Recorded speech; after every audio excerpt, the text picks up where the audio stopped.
Hello. How's everybody doing? Let me make sure I can actually be heard. Yep, I should be fine. We are back. Finally. It's been too long.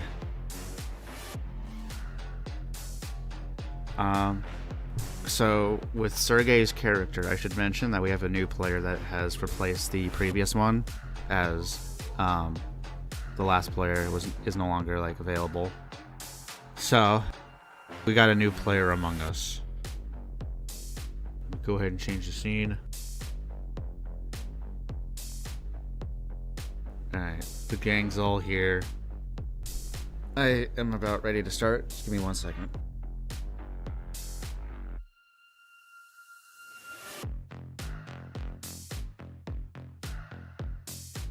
Alright. Put something else on. Let's do this one. Oh, I love YouTube. Experiencing interruptions? Find out why. Because I'm using a certain something that the program doesn't fucking like.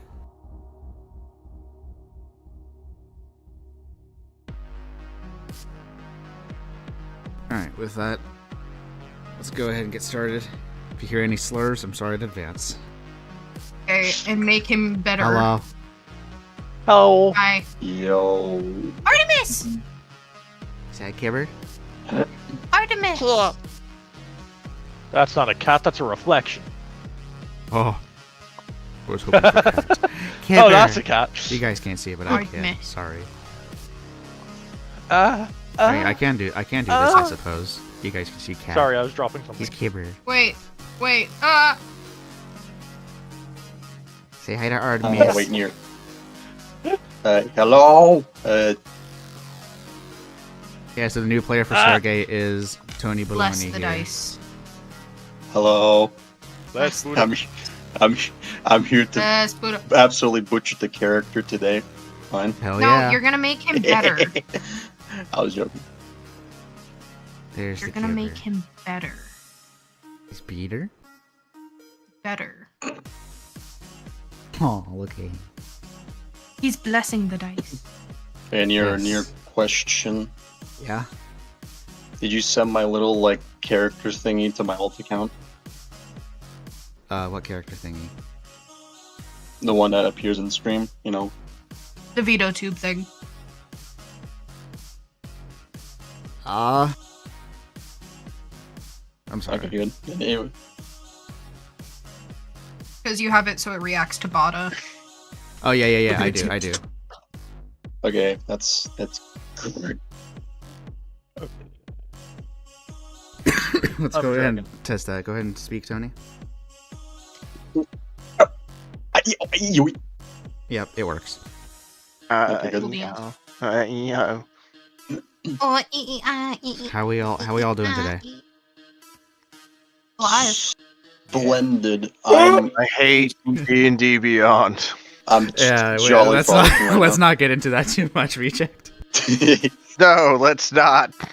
I just want to get it out there. Yeah. Alright, let me find a better song for this situation before we start. I'm the milkman. My milk is So- delicious.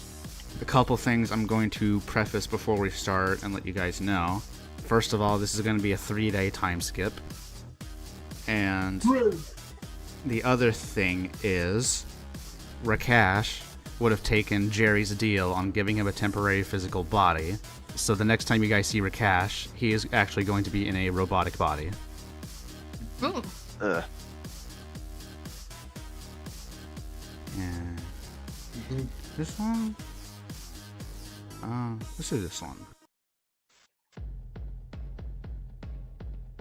Yeah, this is good. Tony, what? What do you do? Okay, Homer, chat. I am Bart. I need pant for meal. Please, Homer, give me pant. to Okay, eat. buddy. Alright, is everybody ready? Yeah. Yes, sir. Yeah. Yeah. Let me make sure I got everything up. Yep, I got initiative tracker, I got my sheets, I got the plot. Alright. So, this session today is going to take place in a 3-day time skip. Everyone except for Kara has ventured out of the castle to go on a little mission that was brought by King Azeron. And it is up to one of you guys to have a little reminder as to what exactly you're doing wandering out of the castle and approaching a forest.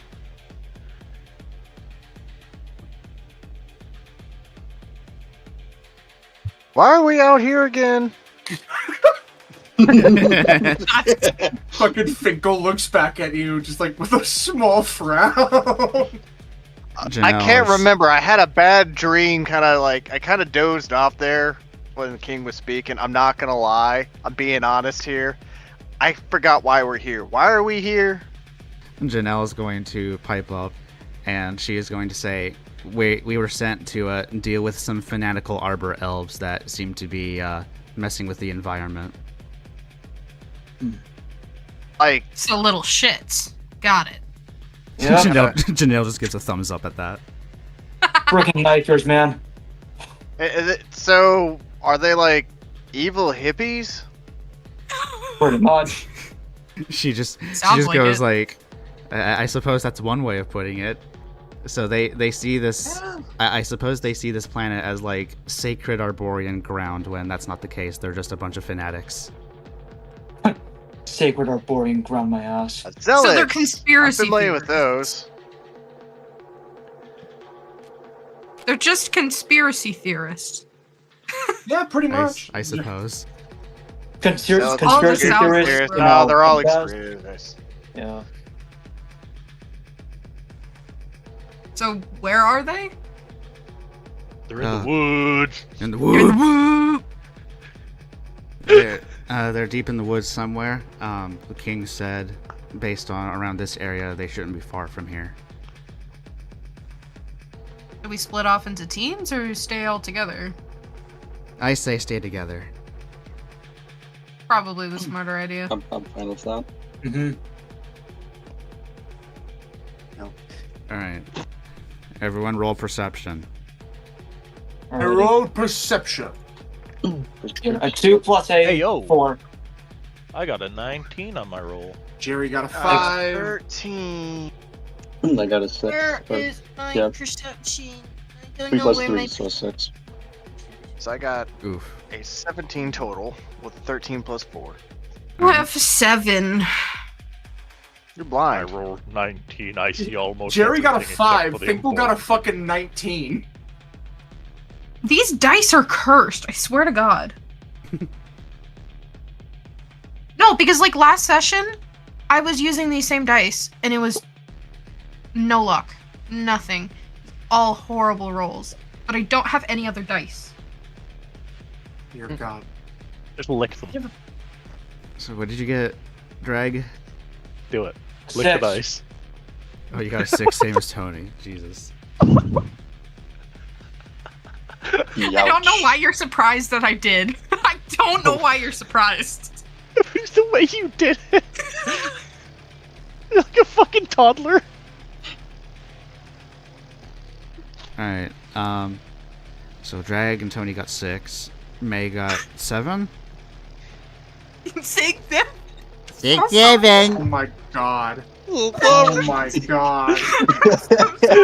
I rolled to blow my brains out. We need to kill people.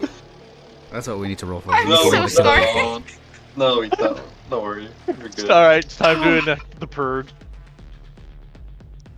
I'm fairly certain besides, oh yeah, Jerry rolled like shit too. Besides Sergey, Jerry, two and androids. Harry, I think everyone else succeeded. I didn't roll for Janelle. Fuck. Let me do that. Wait, did I succeed? What did you roll? You rolled 7, 5 right? plus 2. Yeah, 7's a fail. Unfortunate for you. Yeah, okay. Janelle rolled a 12 plus 3, so she succeeds. Alright, for those of you that succeed, you will see, deep within the woods, what appears to be an encampment of mag elves, specifically arbor elves, just as the king said. And for those of you that did succeed, you may relay this information to the characters that did not succeed the perception check. The dragon points in the direction and goes, "They're in the woods." They're in the woo. Looks over at this and just grumbles a little angrily. Just, our targets are dead ahead. That's what he's trying to say with his wonderful inelegance. He says bluntly before just reaching for his sword. Yeah, they don't look like much. Noted, and I will. I'll bring out my light crossbow. Why not? Alright. So what's the plan? What's your course of action from here? Well, I'm a sniper, so I'm gonna stay back. I don't know what you guys want to do. Ready to ambush. Well, Finkel just bluntly says, I can just walk in there. Mm-hmm. I can hit him from the sky, take flight, dive bomb straight in. I'll do. Isham hears this and goes, I have an idea, and then starts to levitate up through the trees. Yo, Isham, how many are there? I look. You got a You're 17, flying up. right? Yeah. For your roll? Okay. So you can actually, like, perfectly, I mean, combined with the fact that you can fly, you can perfectly see the squad composition here. Alright. You can count from here. There's 6, 12. 1, 2, 3, 4. About a few. Yeah, about a few. Real specific, Bad buddy. bad I need to few. know how many targets. About a few.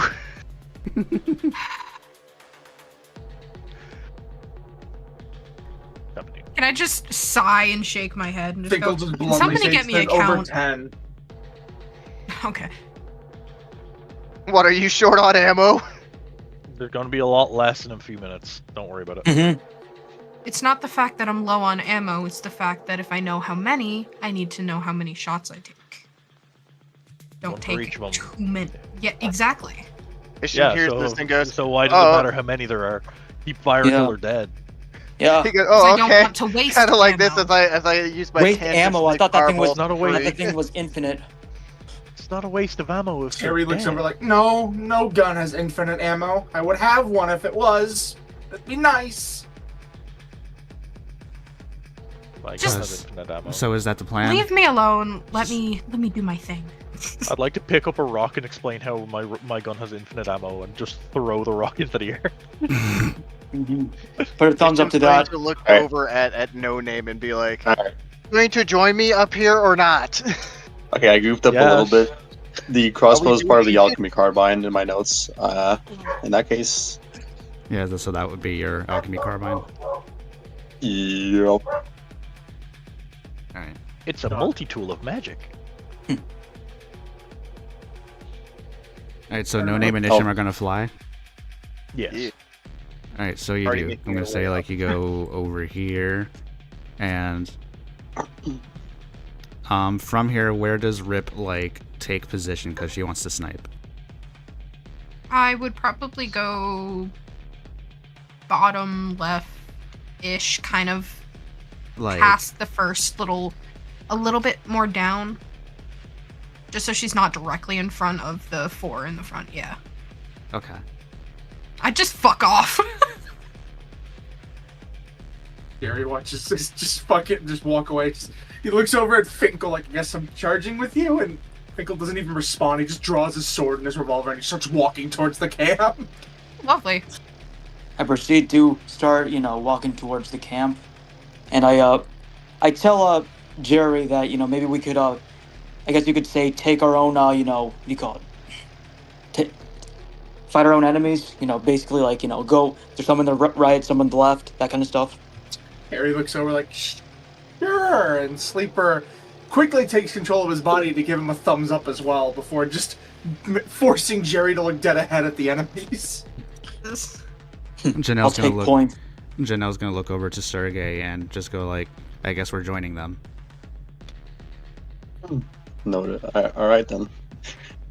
Alright, so I'll they go just- take point, and I proceed to We're go in front of the joining group. We're joining the Three Stooges. Oh, so Harry wants to take initiative. Mm-hmm. All right, so Yes, please. you go in front. Upon seeing this, hey Isham, we're about to have some trouble. Fucking What do you Finkel mean? watches Harry take the lead, and he just grumbles angrily. Oh, I just realized. Oh, ooh. I'm aimed down sight, and I look over, away from my rifle, and I just see Harry in the front. Just go, you've got to be fucking kidding me. So I can see everyone pretty good. So I'm assuming I could probably pick out who the leader might be Yes. with my perception. So upon seeing who I'm assuming the leader is, I'm going to, because I'm assuming me and No Name are like at the same height. We're like right next to each other. I'm just gonna kind of nudge him. I'm gonna point towards like what I assume is the leader and look at him and go, "See that guy? Yeah. I have an idea. I want you to hit him as hard as you can. I, in turn, am going to join you in a full punch into his face from this height, and we're just going to take that guy out. That guy first. We're going to kill him first." All right. Could Rip hear Isham? Could anybody hear Isham? No, because I was like Hey. just casually No, talking the to only him. No one else the only heard. person that would hear We don't Isham have is No Name. transponders. Hey, Okay. I just Isham. what? How about I get down there, grab him, and you give him the slap of God? No, that's the thing. I'm going to give him the slap of God when you hit him at the same time. We're just gonna wombo combo him. Oh, I can hold him in place for you. All right, so seeing who's Okay, our little, fine. Yeah, we seeing can who's do our that. little, seeing who's our little like stooge party's leader, I just kind of like, I lean next to like Janelle, saying, "Would it be too late to switch to leader?" What do you? She just looks over to see Harry take initiative. Just like she's gonna like get a bit closer to Finkel, and she's gonna like tap him on the shoulder to be like, "Why don't you take point?" He glares down from her like with pleasure as he just quickly just kind of shoves Harry aside and just starts stomping towards the camp. And he's going to do what he usually does in these situations, and he yells at the top of his lungs, "I am Sir Finkel of the Terra Loyalis! You have I hear trespassed on sacred ground, and I am warning you to leave the area immediately." Can me and No Name hear this? Yes. He's screaming. Okay, at the top so of his at this lungs. point, Isham's going to look down and go, "Well, I guess that's the sign. No Name, would you?" Upon Finkel doing this, by the way, he's going to be immediately met with gunfire, and he needs to roll dexterity. Good. Yeah. This is one of his top scores. You want it to be a saving throw or a normal throw? I'm going to say normal throw. Okay, well the good news oh my god, I did both. It's a 7 and an 18. He just fucking neo dodges this shit. He's angry now. Which one's the normal roll? The 17. Okay, that's a success. So Finkel successfully manages to avoid the gunfire and doesn't take any damage. So as all this is happening, the mag elves that are shooting at Finkel are sort of distracted, and these four are going to like reposition a bit, and from there, what's the course of action? Like, what do you do here? I mean, I'm going to do a literal flying drop kick directly at the leader. Full speed. I'm going to full follow send. behind him once he's done. I'm like right behind him to follow up. All right. Does Rip take a shot at all? Yes. All right. What are you shooting at from this entire I'm group? shooting at. So I'm going to shoot towards the the two up at the top that moved away to try to keep out of No Name and Isham's area, just in guys? case. Yeah. All right. You are going to roll to hit. Okay. Hello. Open. Thank you. 1 second. Oh.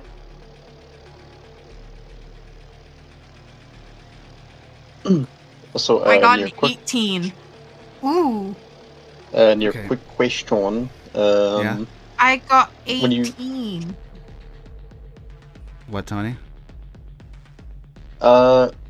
When you roll to hit, I'm assuming it's D20 plus whatever like thing you're using. Whatever modifier plus- you have on the weapon you're using. Yeah. Okay. Oh wait, I did that wrong Um, then. 2d8.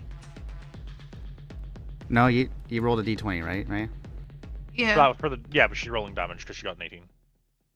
Yeah, 18's a hit. Which one's the D8 again? The D8 is the one that's the two triangles. It looks like kind of like the bobber over the head of the Sims. Yes. I got a 6 and a 5 plus 3. 6 So- and 5 plus 3? It's 14. 14, okay. That is that is enough damage to kill one of these guys. So you take a shot at one of these guys at the top here, and you kill this guy. Vaporizes. All right, no name initium. Do your thing. Yeah, I'm gonna drop straight down. I'm gonna try to drive my foot directly into the guy's head. No, I don't want that. Fuck. That was an 18. Hit. Let's see, where is it? It is 1d8 plus 7.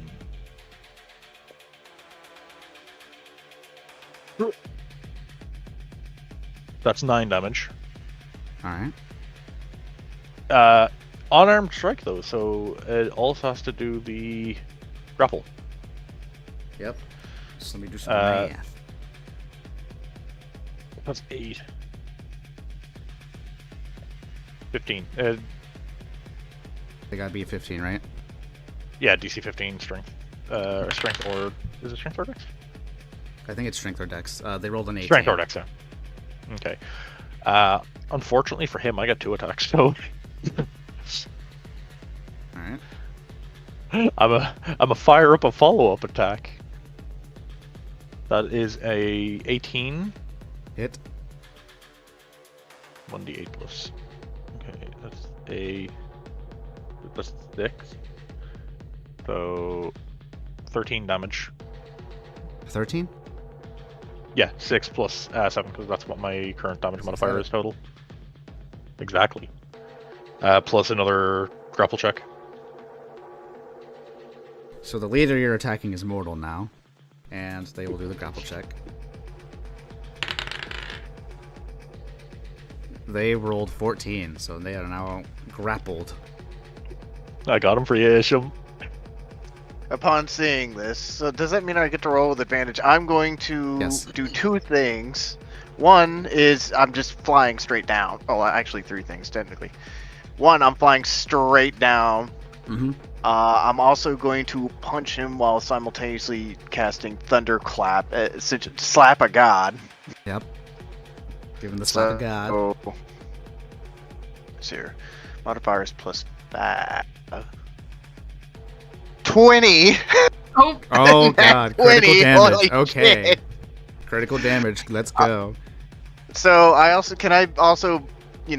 roll for a little intimidation and have the test of 100 men start playing the second my slap just hits this guy's cheek. Sure. So, and everyone else also has to make, within 100 feet, also has to make a Constitution saving throw, or else they're gonna take 1d6 damage Alright. from the thunderclap. Oh no, Nay. am I'm I? good. Oh. I just rolled an 18 and I have a plus 3. Yeah, he should so be fine. So let's 21. roll a little damage. So 5 plus 4, because it's 2d6. But even if I did get here, it wouldn't be a Let's big see here, deal. 9, and then hit DC spell attack is plus. Ah, well, actually no, this Constitution is 16, so no, it's just And you got a time 9. So I do 9 damage Nine. straight to his face. 9 damage is enough to kill him. Shit. Alright, and then everyone... So I essentially, as I fly down, I slap him so hard his face just explodes into pink fucking mist, and with a thunderous clap, they all hear the test of 100 men. And you Alright. did say you wanted to deal with him. Oh, did you already roll for the intimidation? No, not yet. Let me roll for Go that. ahead and do that. That is a. Oh shit! That was a 12 plus. It's 3. 15.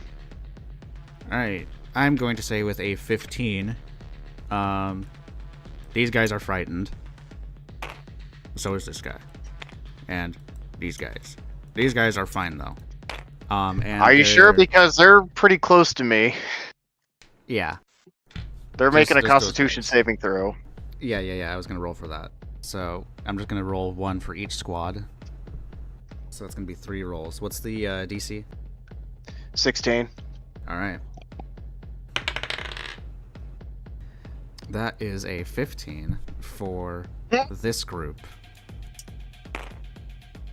So, it's going to be 1d6. 2. Just 2? Alright. Just 2. Because it's 1d6. Alright, another saving throw for these guys. That is a 10. They also fail. Oh, they get 6. Ooh. The other guy's got a near bleed. These guys got a headache. Alright, and then these 3 shall roll. They rolled an 18, so they succeed. Okay, they're fine. Alright, so Isham and No Name just killed the leader. Next up, the actions of the rest of this group. Finkel goes first because he's ahead. Finkel just full-blown charges in with his sword. Any particular Brother's squad gonna that have you fun. hit? One to the north. There you go. These guys. Okay, roll Yep. a hit. And he will swing his sword. That is a fucking 15 plus 9. Hit. It's slashing. He is doing fucking 12 damage. 12 Just having fun. damage is enough to kill one of these guys. His So, bonus action, This guy's dead. since I forgot to do it.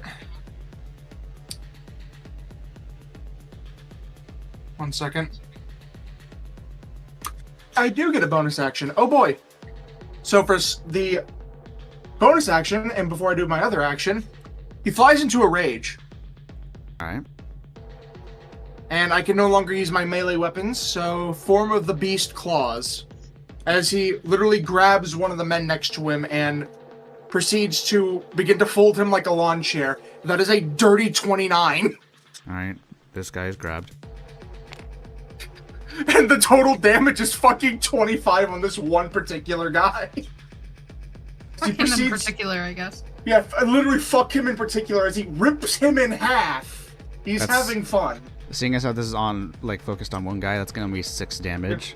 And they're Can I dead. roll for intimidation as well? I mean, they're already frightened of Isham. They're gonna be frightened of Finkel, too. Yeah, I'm gonna try and push them back towards Isham.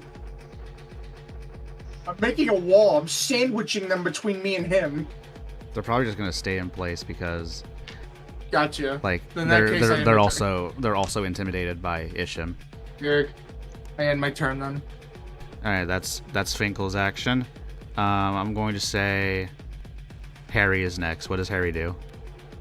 So what I want to do is that I want to like deploy my shield because I have it in my inventory, and what I want to do now with a shotgun fist on my other hand, and basically what I want to do is that I want to rush towards the group of enemies on this south, and I have intentions to basically block all their attacks coming in and basically like beat them to a pulp with my shotgun fist. Alright. You may roll to hit. So let's see how it. All right. Let's see here.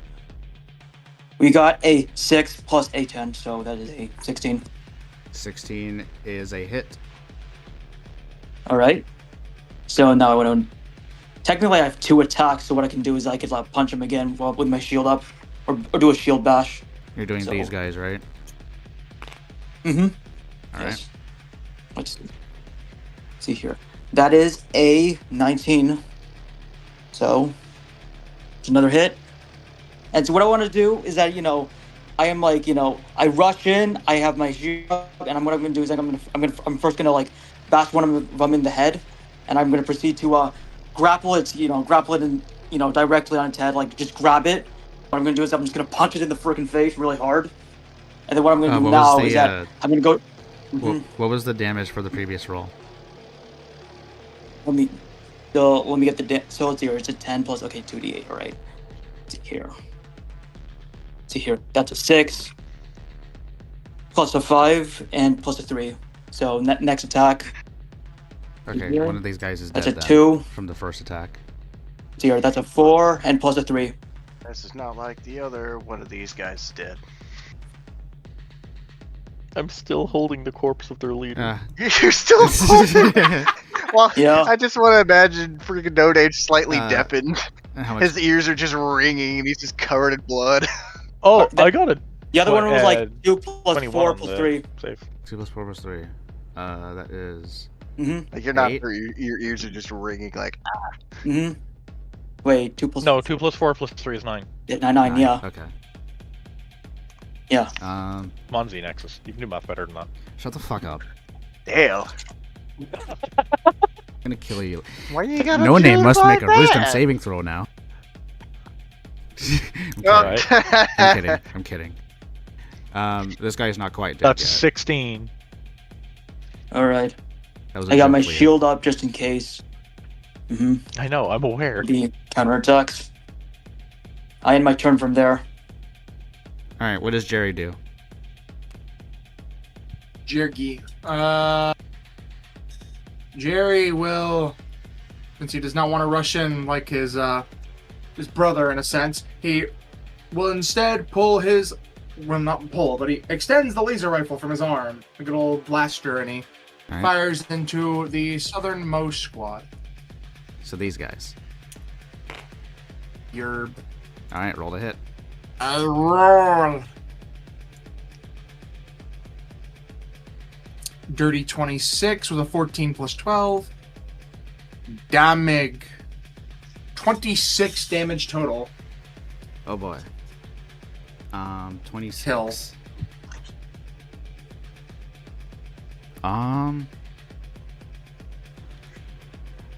Okay, that is enough damage to kill 2 of them. Hooray.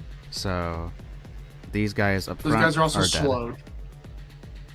They are slowed. Alright, let me note that down. Yig. They're slowed for 2 turns. The Alright, humble mastery of the laser rifle. is that all you do? Only other thing I can do would be a nick action, but I am nowhere near them to make the nick action. Alright, fair.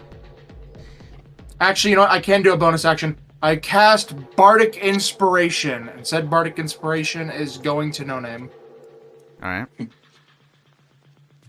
There you go. You have no idea how stupid my next turn is going to be. Good! Alright. Enjoy the Janelle. Bardic Inspiration! Janelle will go next as she closes the distance a bit, and she's going to cast Dark Beam.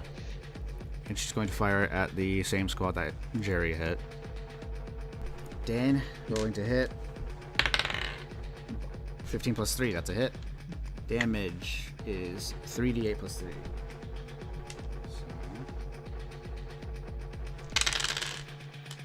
Oh boy, that is an 8 and a 7. And then 7. a 4 plus 3. That is 22 damage. And that is enough damage, let's see here, to kill 3 of them. And the last one is mortal. So, these guys are dead. This guy is mortal. And then Sergey. Sergey can do his thing now. So, again, I did mention I'll use my Firebolt, and seeing that the Southern Stooges are pretty much wiped out, I will help by killing off the ones up north, the 4 boyos. Alright, so you shall. You may roll to hit. That's that's what, D20 plus 9, I think, if I'm correct. Whatever the modifier is on your weapon, like the plus. So that's plus 9, okay. Yeah. Alright. Roll. 2, so that's 2 plus 9, so 11. 11 is a miss. Eesh. That sucks. Do you have any other actions? I mean, you can make the Eldritch Cannon and Homunculus, right? I think so, yeah. Yeah, I'm pretty sure those are bonus actions. You can do that, and then you can roll hits for them. So, Eldritch Cannon's gonna be rat, and then Homunculus is gonna be dad. Giant What rat. the fuck is... Rat. Why is it moving? He's fish, I think. untrue. I don't know. It is a... I believe that's a skate, technically. I don't think it's a ray. I think it's skate based off the Switch body. Okay, I will use rat. Yeah, that's your Eldritch Cannon. Okay. Then I will use the Force Ballista.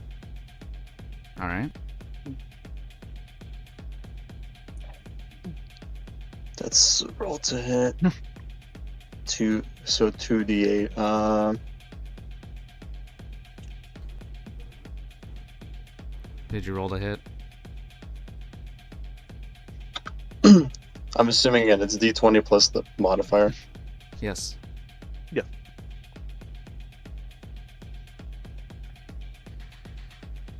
Hold on.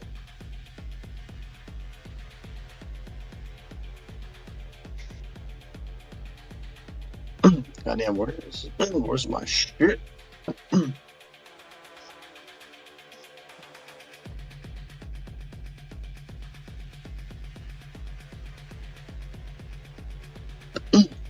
Yeah, apologies, I'm having a fucking retard moment. Give me 1 sec. What are you looking for?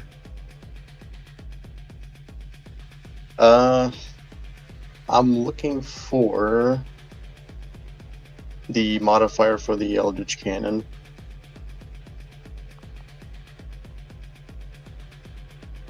Good question. I'm just gonna say, like, just roll a d20 at that point, if you can't find it. Okay. Okay. So that's d20. I get a 17. Hit.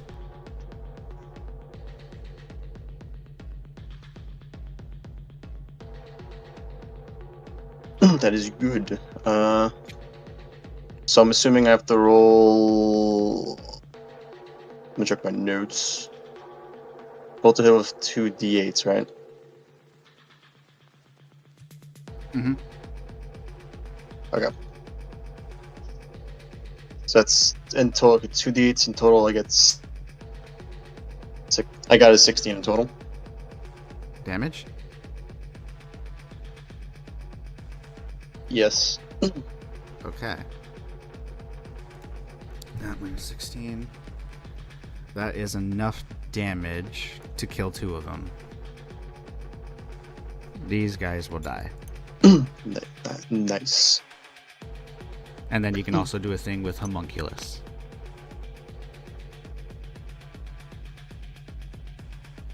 So Homunculus, I'll I'll attack then. I'll let Which one are you I attacking? attack Eolot. The 2 guys left up north. Okay. These 2, yeah. Let me roll to hit. So that's 1d4. I get Oh. 1. Let's take 2. A nat 1 for hit? Yeah. Damn, okay. Okay, so that's everybody. So now what's going to happen is the remaining squads are going to do their best, I guess, because they got fucked. So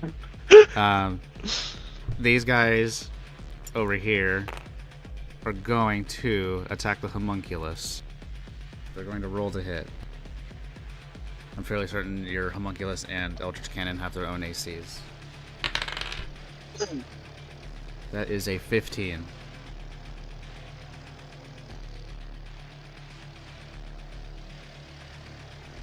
Does that hit, Tony? Do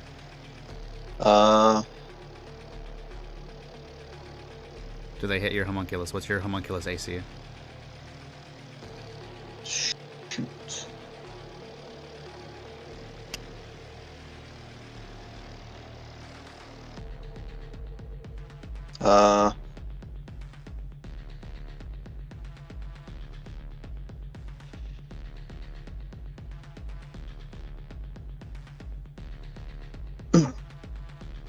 Fuck.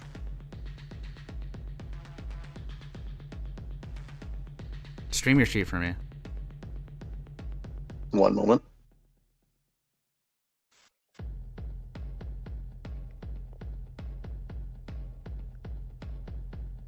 Let's see here. That's all your spells. Where's your... So we can go up. Yeah, where's your notes for the Eldritch Cannon and Homunculus? Oh, that'll be in my. Okay, yeah, I see it. notepad. I see it. Ah, Homunculus. Where is Homunculus? I see Eldritch Cannon. Okay, Homunculus. Okay, your Homunculus AC is 13. I see it. So okay. they rolled a 15, so that's gonna hit, and that's going to be a 1d10 plus 3 on damage. That is a 3 plus 3, so the homunculus will take 6 damage from that. And what's your HP on that? 1 intelligence modifier in your level. Looking at that shit is so confusing. So it's 1 plus your intelligence modifier plus your artificer level. And it's 1 plus 7 plus. This shit's so confusing. And my intelligence dice modifier. is D4. Oh, sorry. Holy shit. This is so complicated. This is why I like playing Human Fighter. Yeah, right? Done. I don't do much that there magic.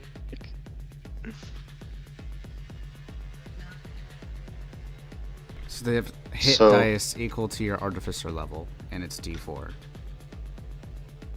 So that's 7d4? I think so.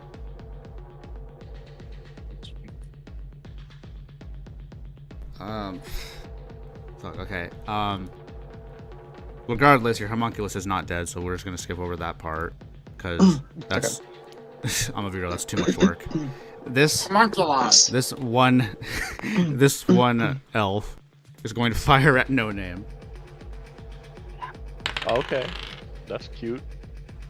16. Yeah, my AC is 13. Alright. Damage. However, deflecting attack. Alright. They rolled an 8 on damage. Oh yeah, no, I don't even need to roll. My deflecting attack is 1d10 plus 1d10 plus 8. Oof. So no damage at all. No. I'm going to expend the key point to redirect attack. If you reduce it to 0, I can send it off in another direction. Yep. I can spend 1 focus point to redirect some of the attack's force. If you do, choose a creature you can see within 5 feet if it was melee, or within 60 feet if it was ranged attack. Creature must succeed on DC 11 dex saving throw or take 2d8 plus 1 damage of the same type dealt by the attack. DC what? DC 11 dex saving throw. Alright. That's an 18. No, they succeed on that. I still they just slap a bullet out of the air. Alright. This little bozo is going to charge at Finkel and roll to hit. That's a 7. Armor class of 18. I'm going to flavor this as he hits him. It just does nothing, and Finkel just slowly looks down at him. Meanwhile, this bozo is going to charge at Harry and roll to hit. Alright. That is an 18. Ow. Alright. And you're only going to take 4 damage. Alright. Not much. Okay, so seeing the state of this combat encounter, I'm not even going to bother having you guys, like, roll initiative. So we're going to just circle back to... Rip went first, right? Yeah. Yeah, so we're going to circle back to Rip, so she can take another shot at whoever. Alright, I'm gonna take a shot at one of the 3 clustered in front of Finkel. So these guys, Just any of them. Yeah. roll to hit. 7. 7 plus what? Or is that in total? Wait, I'm being... You can use your weapon modifier to add to the roll. You can also use the actual website.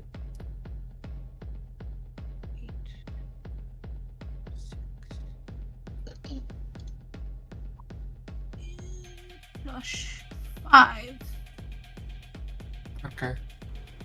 Wait, no. God. Oh my god, I'm being a fucking idiot. Oh, wow. May, if need be, just push the button next to the actual weapon. Yes. Okay. 7 plus 5 for the hit. So 12. Unfortunately, 12 is a miss. Fuck. I'm assuming that's all you Okay. can do? Can I flavor it like she just can't get a clear shot? Sure. This is in the Okay. woods. In the wood. The woods. I love that me and reject. Lines up the shot, fires, goes straight into the tree branch that she is like fucking 2 feet in front of her. No. she No, was I looking just through can't- the scope. Didn't realize hide over board next to this. Alright. I'm assuming that's all you can do, May. Yes. Alright. Then it's gonna be Ishim and No Name for their next attack. I am still holding the corpse of their leader. I would like to, whilst holding... Who's the least damaged looking person? Least damage. So that would be. I mean, first of all, least damage would be the squadron here, and then Alright, perfect.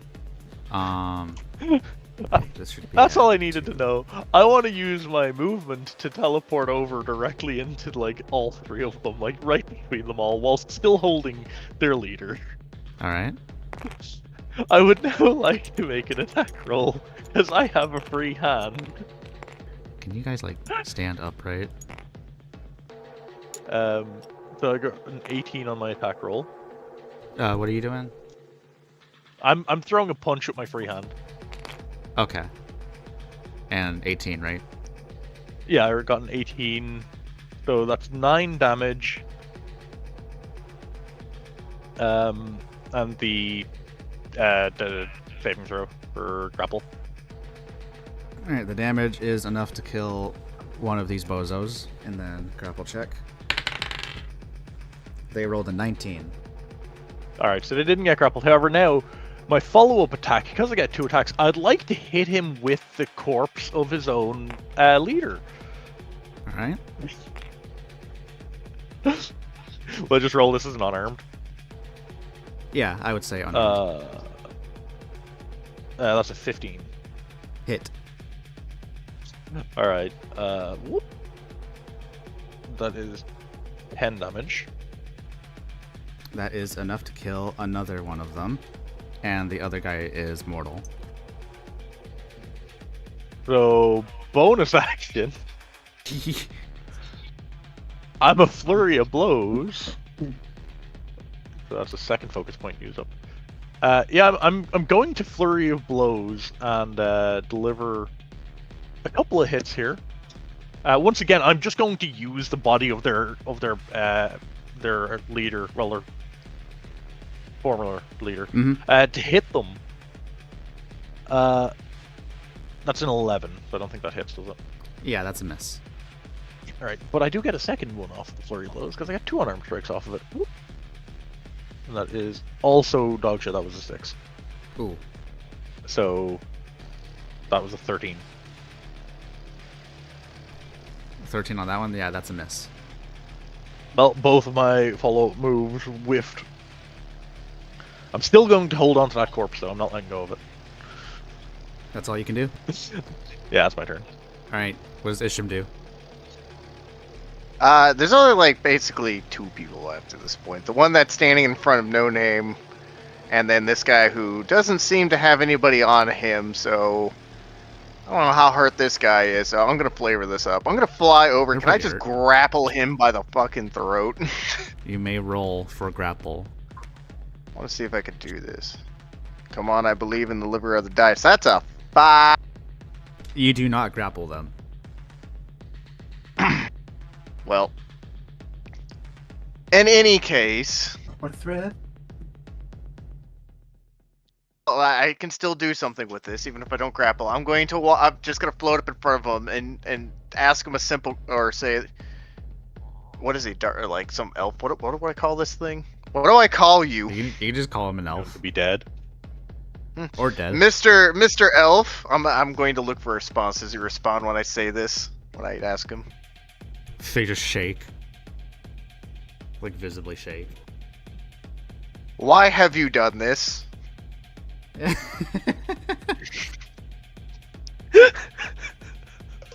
fuck are you talking about? Why are you being so sinful, my child? Child? Yes, my child.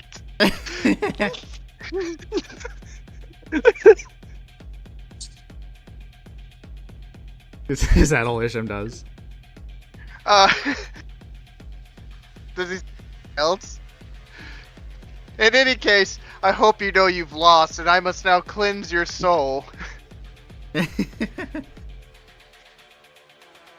I do this. I'm gonna raise up one hand, you know, just like in a holy fashion, and the other hand I'm going to go and touch him on the forehead, and simply say, "By shooting you full of 200 amps of the Holy Spirit," and I'm gonna cast Shocking Grasp. All right. Nice. So I'm gonna roll on that. Can I get a +8? Let's see if this.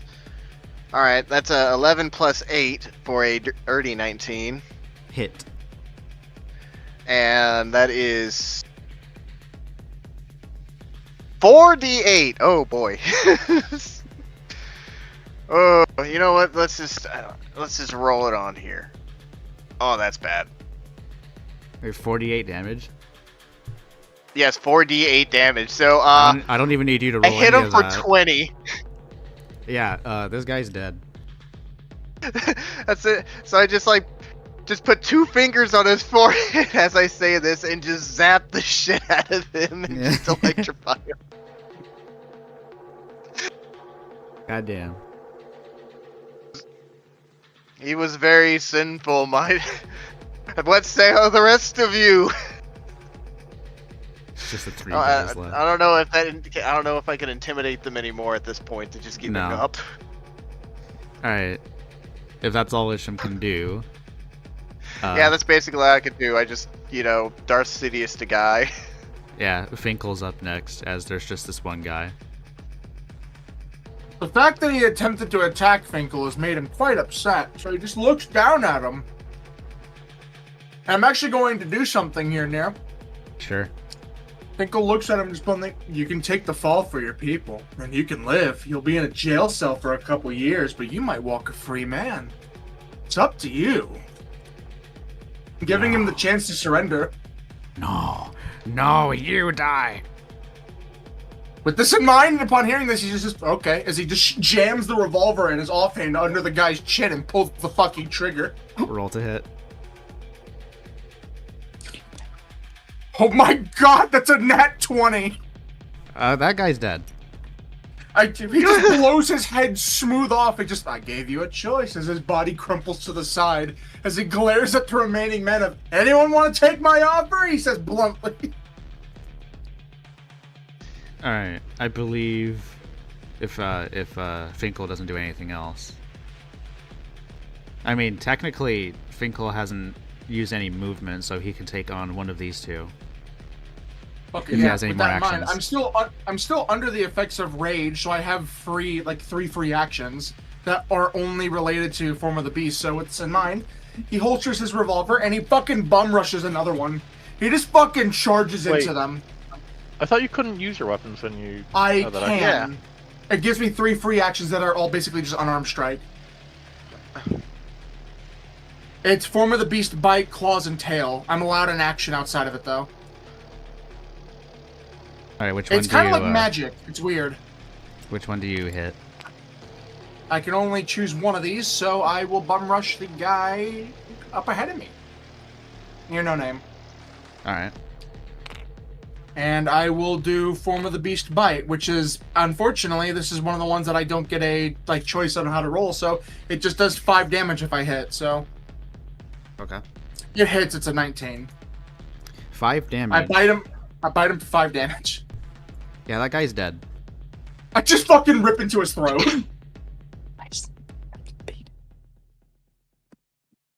Alright, that's it.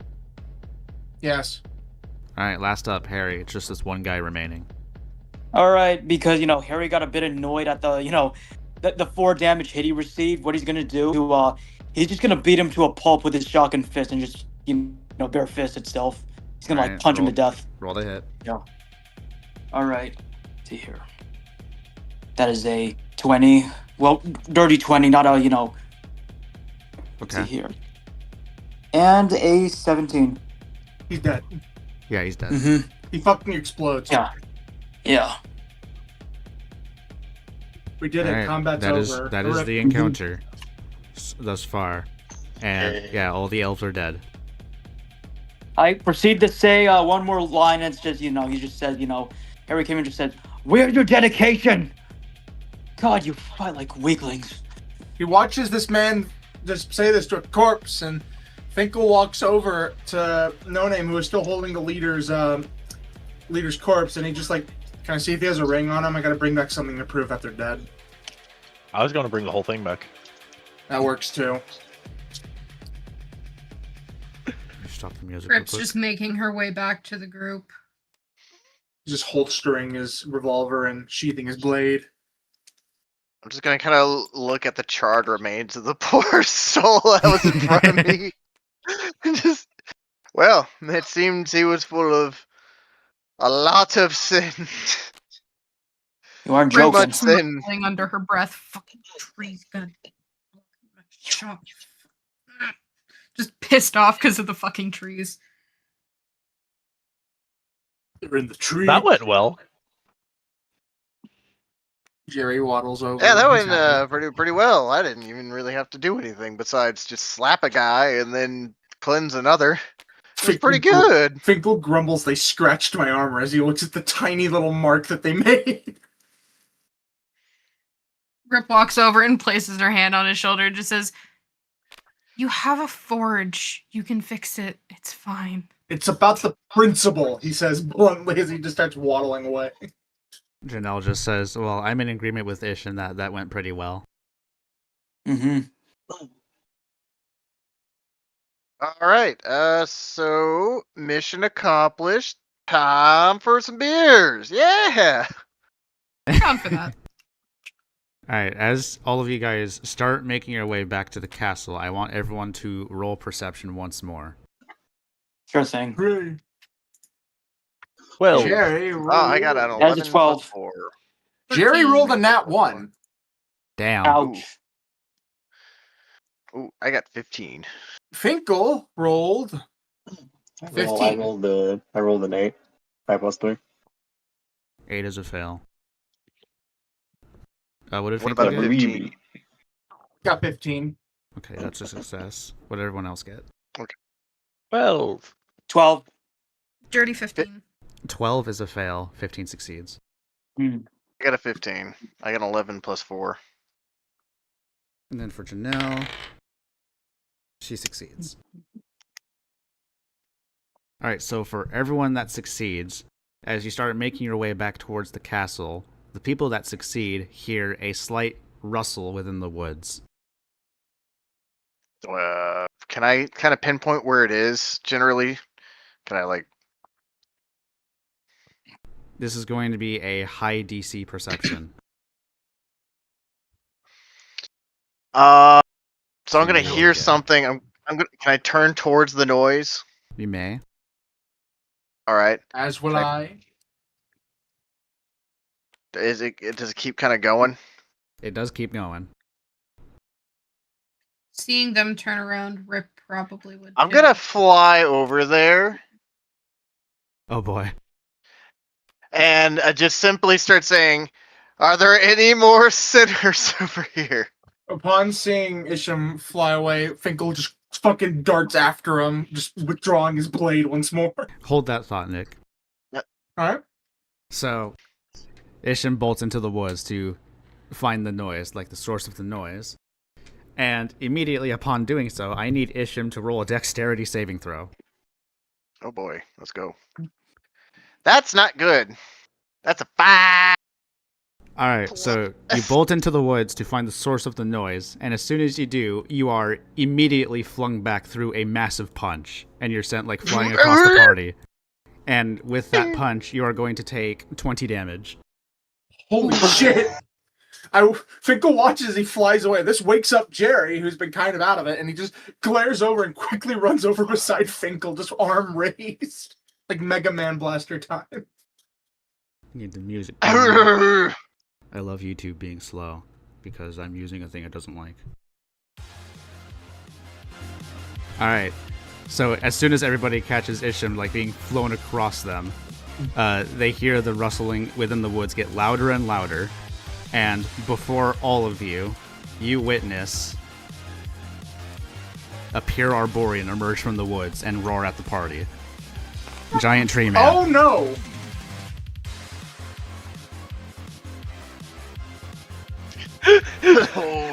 Intrusive thought time. The pure Who ought to Arborean wave at it with emerges. the corpse? The pure Arborean emerges, towering the trees, and it approaches the party and lets out a mighty roar. And in a swift strike, it is going to swing one of its arms at Harry. And Harry needs to roll dexterity saving throw. Sure thing. Let's see here. That is a 10 plus 1, so that is 11. That is a fail. You are going to be swung by this throw, and you're going to take 20 damage. Ouch. Following this is this, it's going to extend its branches off of its back, to which they coil and contort until eventually they will wrap around the likes of Jerry, No Name, and Rip. Okay. Alright then. Alright. For anyone... Okay, so for Sergey and Finkel, what do they do in reaction? Oh, I already had something planned for Finkel, and this was about to say. Let me get the actual name of it. I'm enacting Stone Rune. Alright, I need it to make a wisdom saving throw. You need to beat 19. Alright. That is a 9. Okay, so Stone Rune. The creature needs to make a wisdom saving throw. If fails, the creature is charmed by you and or feared by you for 1 minute. While charmed, the creature has a speed of 0. It is incapacitated, descending into a dreamy stupor. So basically, I just make it fall asleep for a minute. Alright, so it does. It turns into stone, basically. It's been petrified. It will be petrified, and during this, as it's petrified, Jerry, No Name, and Rip can roll strength to try and break out. I roll strength! Jerry That's a rolled 19. a 14. Well, I should say it's a 19 plus 4. What's wrong there? I have a -1 strength. 12. 12 is a fail, so you're stuck. Got 14. 14 is also a fail, so you're also stuck. What did Nonin Alright. get? Total of 23. You 19. you succeed. You break out of the petrified branches. Jerry is desperately trying to get out of the vines.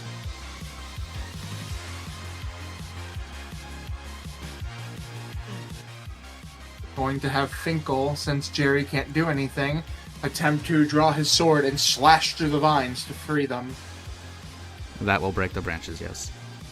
Hooray, so I roll. That is a natural 20. Yep, you break the branches. So I got both of them out? Or Technically, it's a 29. That's up to near, if you got both. Also, you got both. Alright, with this in mind, Jerry gets himself off the fucking ground and he grabs Rip's hand and he just starts fucking running with her to get away from it. She's just going along. She's just like, wah! Holding onto her rifle for dear life as he's just actually fucking pulling her. I like to imagine that she's quite literally being pulled so fast that her legs are like floating. So does everybody like step back? Yarg. Alright. So you do, and the Arborian is no longer going to be petrified, as it's going to let out another roar, start chasing after the party, but as it's about to get out another strike at the party as it's chasing them, the pure Arborian is stopped as burning vines entangle around one of its arms, and another entity emerges.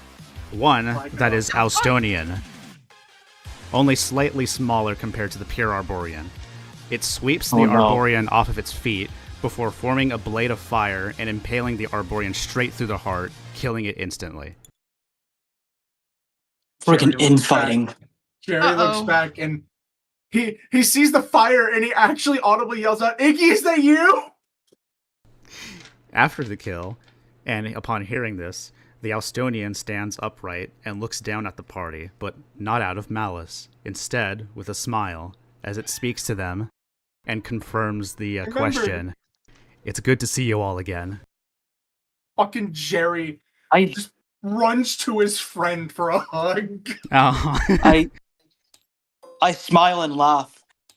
I'm just It's funny. I'm excited to see him back again. I just slightly smiled seeing Iggy as well. It's friend. Rip's just gonna look confused and just be like, I don't know what's happening, but we aren't dying. That's our friend Iggy. Jerry's like Met him. happily jumping in place, like, this is our friend we met. Iggy, what are you doing here? He's big. He's bigger than last time you saw him, by the way. Bro. So He can also Iggy, turn himself into a card. yeah, he's like, so Iggy's gonna hear No Name's question, and he's going to respond saying, "Well, it turns out the ground that you stand on used to be that of a much colder climate. These mag-elves and Arborians were corrupting the land, thinking that it's sacred ground, and naturally they had to be stopped so as to not interfere with the environment."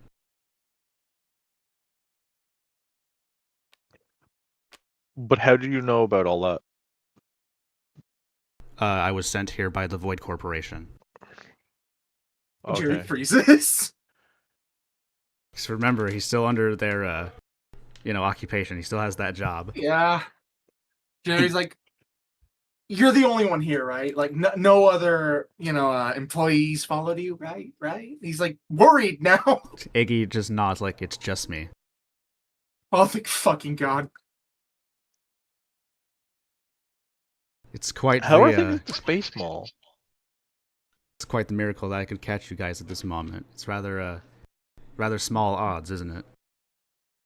He also hears No Name's question of how's the space mall, and he just goes, "It's going pretty well. All things considered, it's going pretty well." Did you bring burgers? Jerry says bluntly. I didn't think you guys were on this planet, so no, unfortunately. Yeah, we kind of ended up here.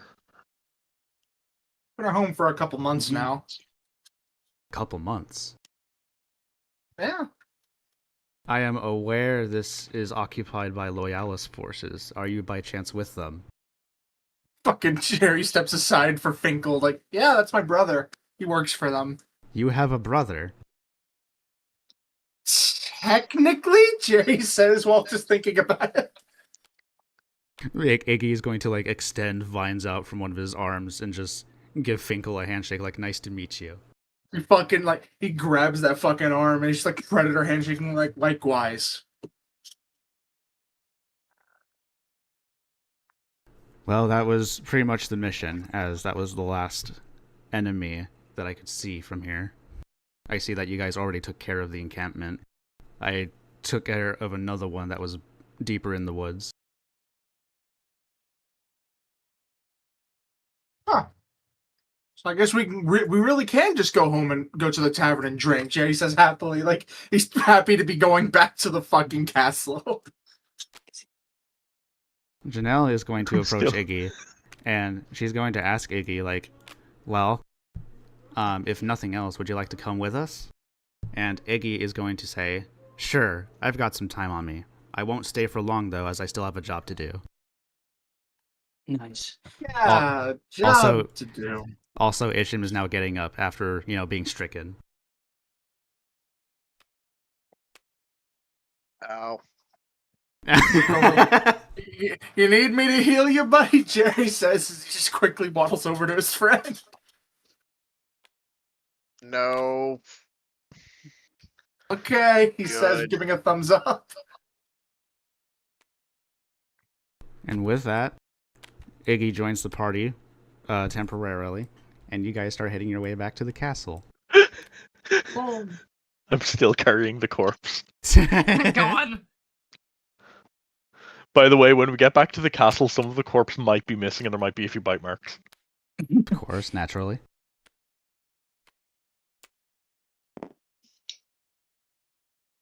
Alright, everyone gets back to the castle, Iggy included, as he temporarily joins.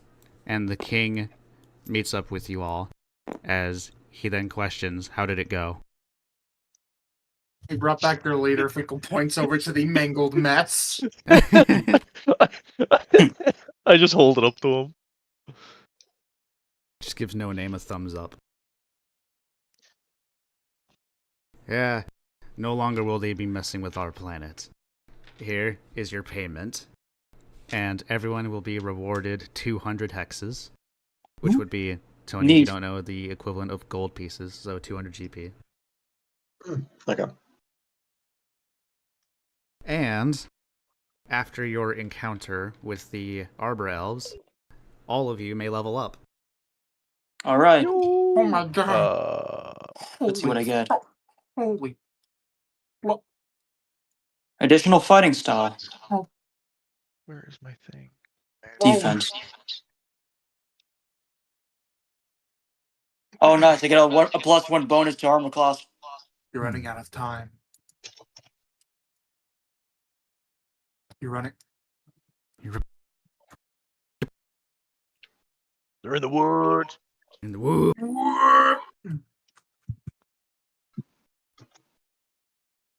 I know Kara wasn't a part of this fight, but I will have her level up too. The baby is getting fatter. Baby's getting Yeah, fatter. get larger. Get fatter? Wait, how much gold pieces did we just get? 200. Oh, yo, sick. So now we have 700. I now officially have 221 gold pieces because I've been giving all mine away. No. Ba, ba, ba, ba, ba, ba. Oh yes, let me do this real quick.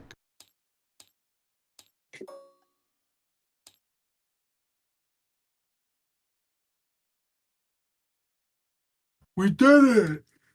You did it. May, what'd you level up into? Level 6. You're only level 6? Babe, I've had to miss a lot of the sessions. Yeah, but You know, I'm at you're level, level 9. 8. I might she never. was. I mean, yeah, she was Eat. introduced later, so makes sense. Per spells a little bit of. Oh, cool! I can add another spell. While you guys are setting things up, I will be right back. Okay. I'm gonna take a piss. I'll be right back. We're on break time live stream. Go get water, take a piss, eat hamburger. I don't know, man. I'm trying to figure out, do I want to take an ability score improvement, or do I want to take another feat?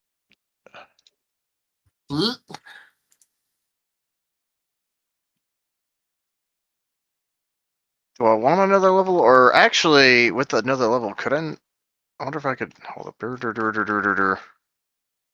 Actually, how?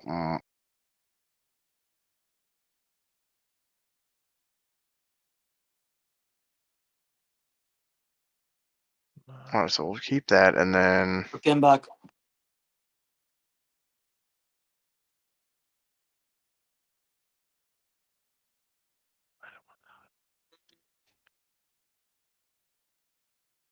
I should give him.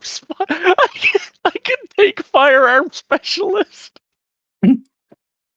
Why would you do that? Because then it would make the whole thing of stealing the gauntlet make more sense. Because the shotgun gauntlet that I steal from Harry.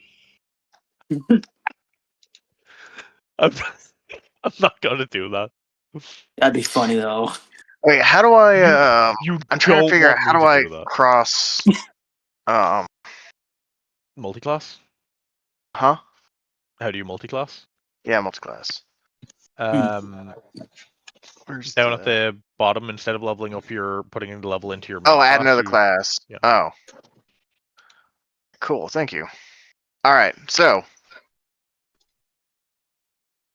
I returned as well. I'm back. I need to figure out whether or not I can up anything useful here.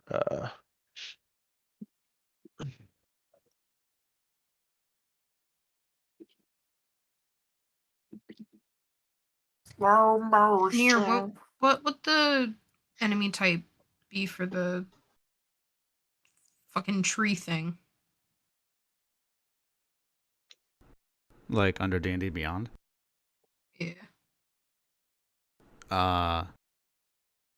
Good question. Is there one for tree people? No. But put under elf. Perhaps. Elf? Elf are basically wonder. tree. I wonder if I can multiclass into paladin. You can if you want. You would become an oathbreaker so fucking fast. No, it's part of my redemption. I think that's the point. Make it part of my redemption. Because I'm gonna multiclass, but I have it that, or I want to go to No Name and learn stuff with about Monk.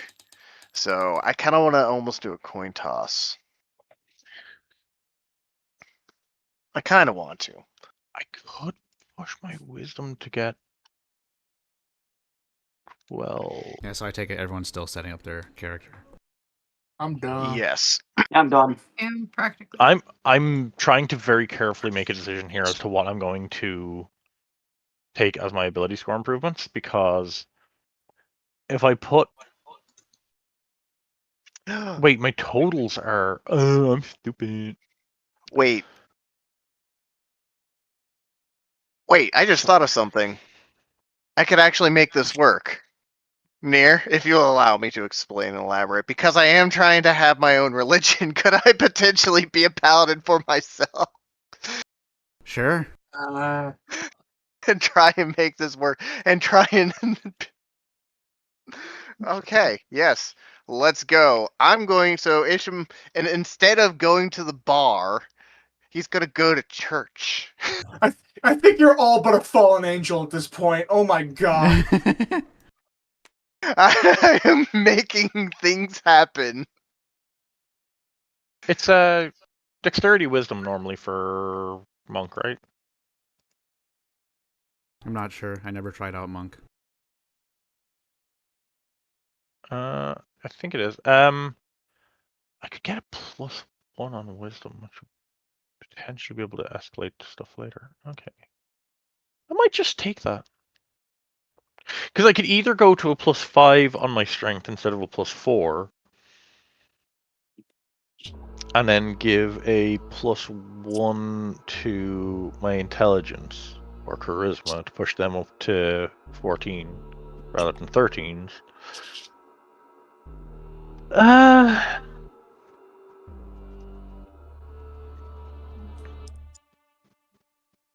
think we're just gonna drop them into wisdom. Fuck it. Fuck it. We ball.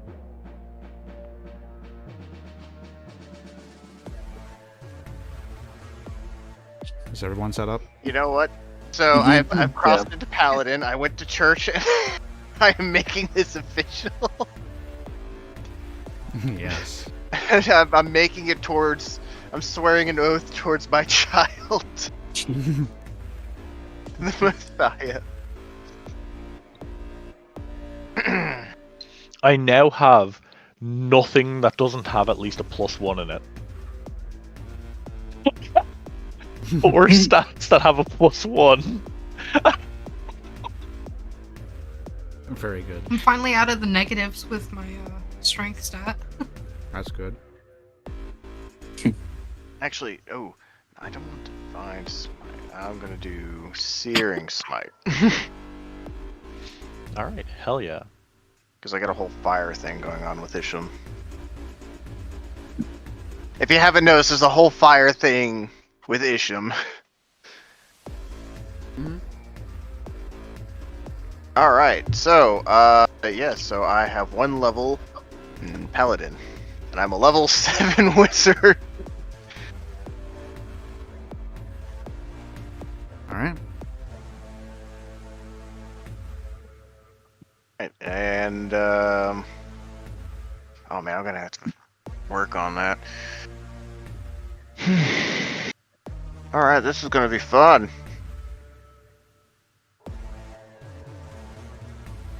Wizard Paladin, a Wazadin. An angelic wizard paladin.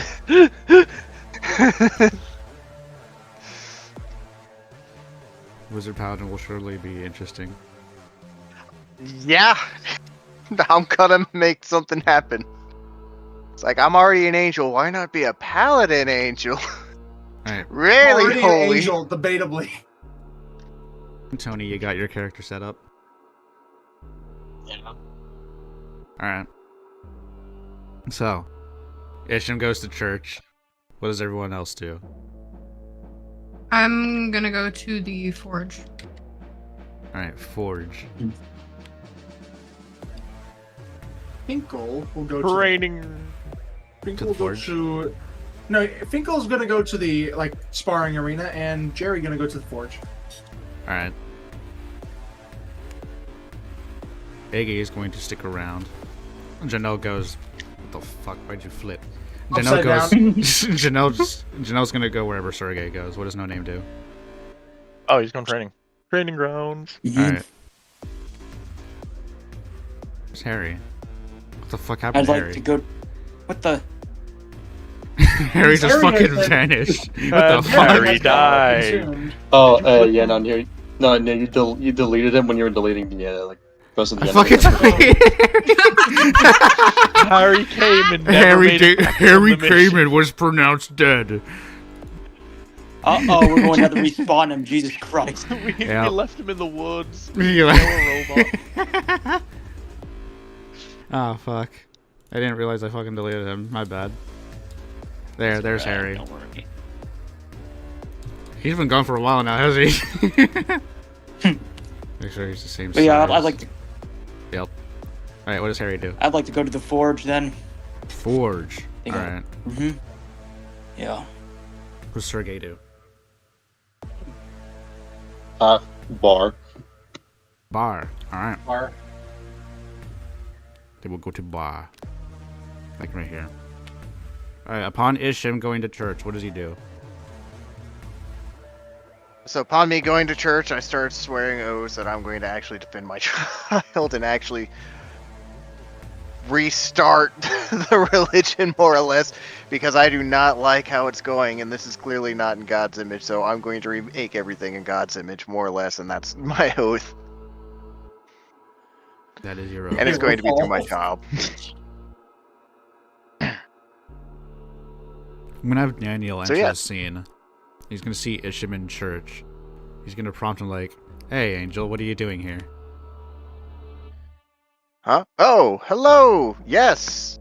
Oh, I mean, this is the house of God, and I'm an angel. I feel like that would be kind of self-explanatory, I would assume. This is a church But- of Athena, sir. This is a Wendy's. Wendy's. Yes, sir, this is a Wendy's. That's basically what he said. That's basically what he said.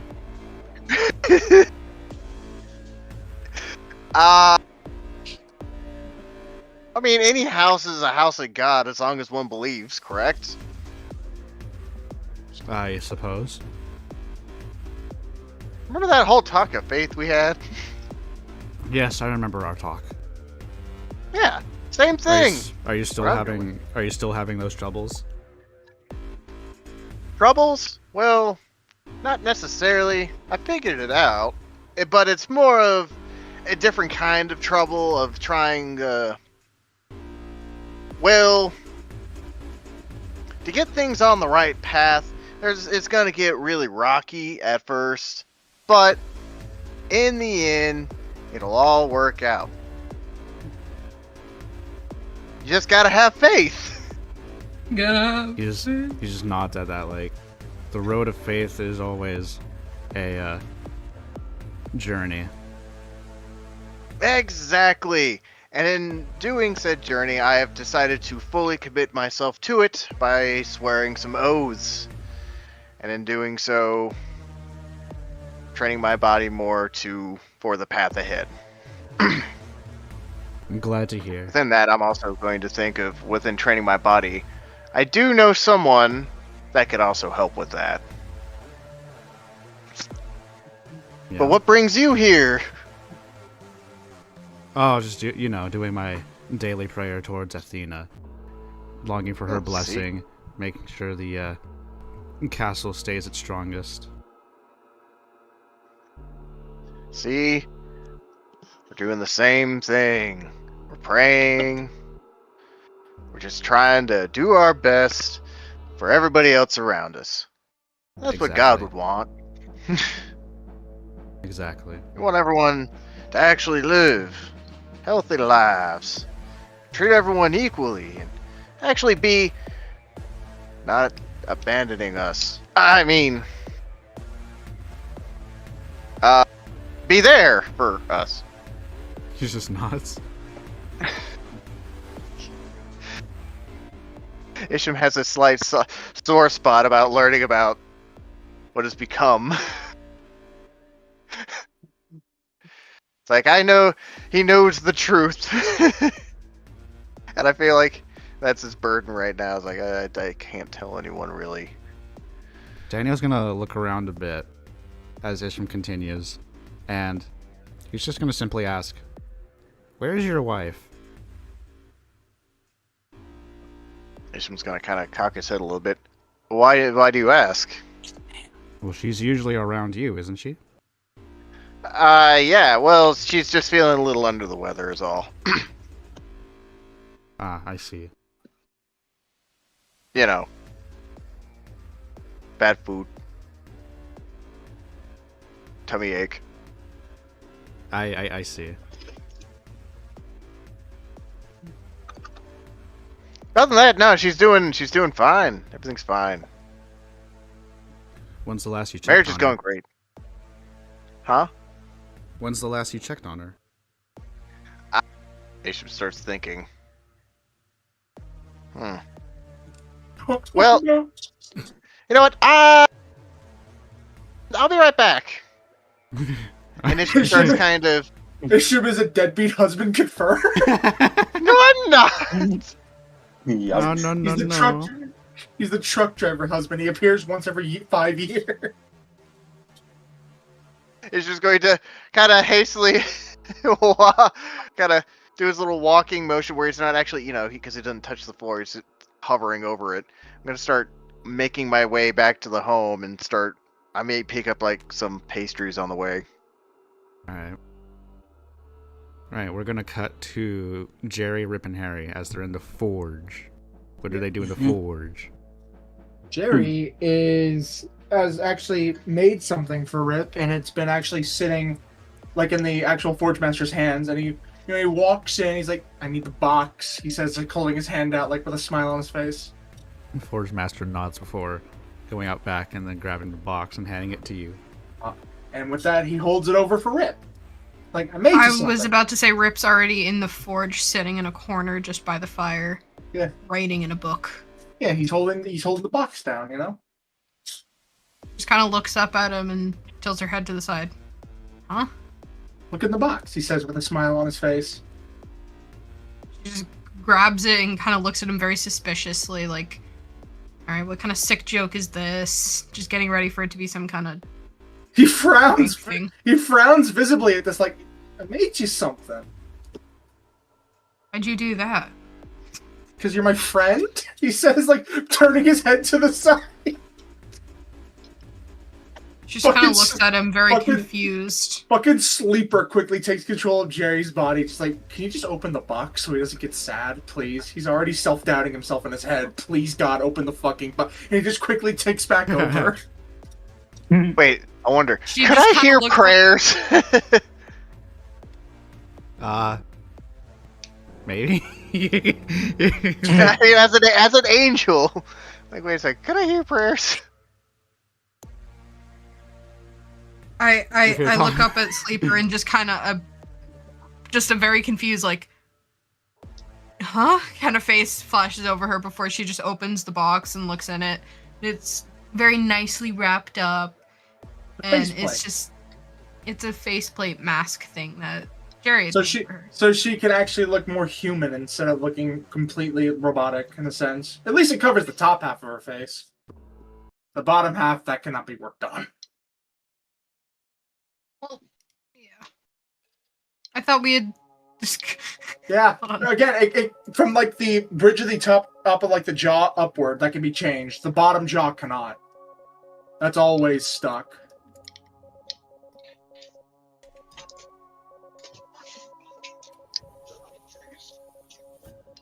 Bishop is still going to grab some pastries and make his way to Carl. What?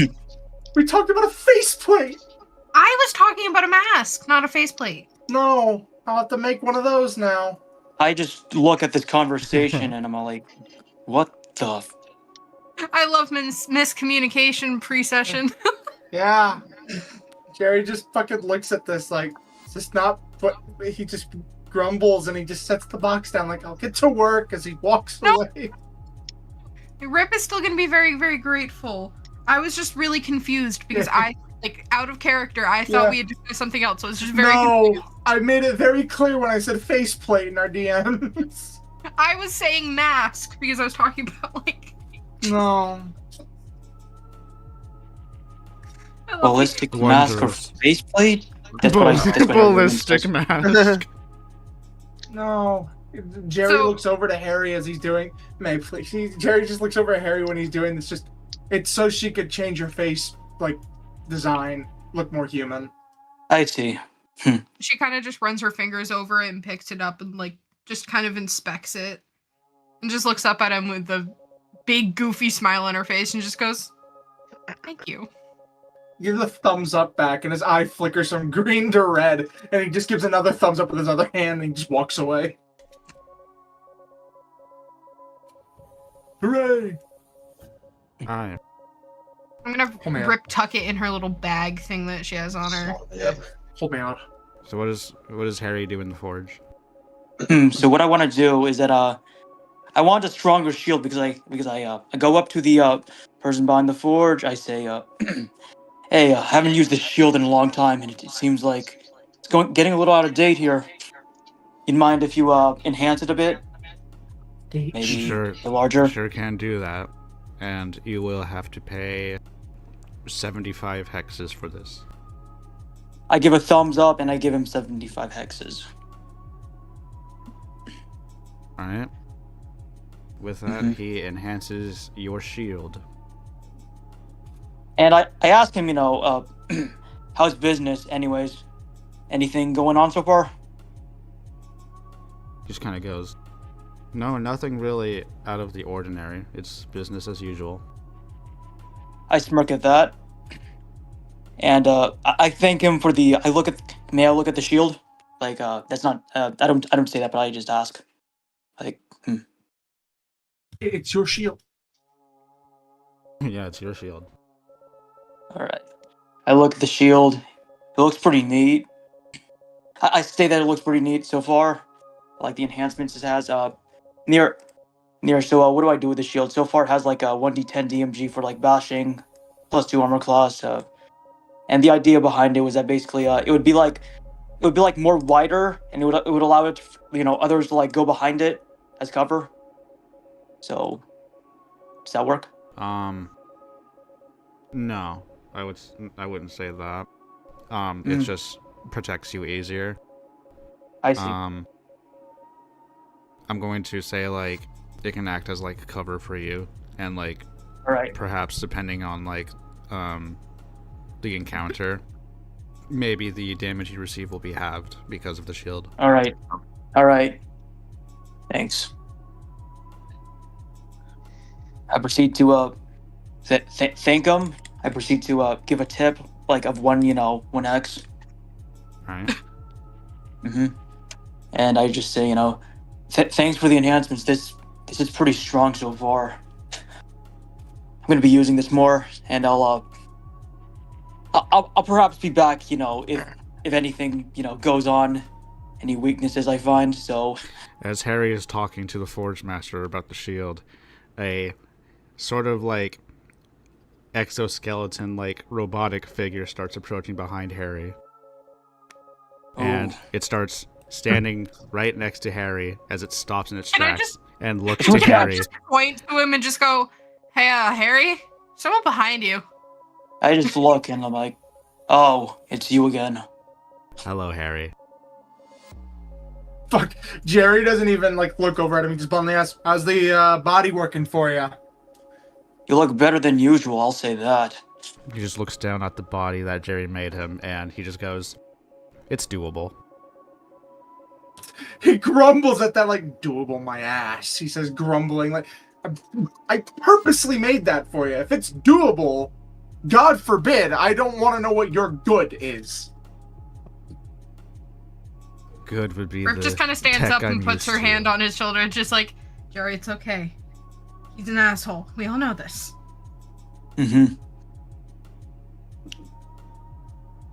Only thing I kind of missed with the, exoskeleton, body you have now is, I can't imagine you as a clown, but, maybe I could just willfully hallucinate, perhaps.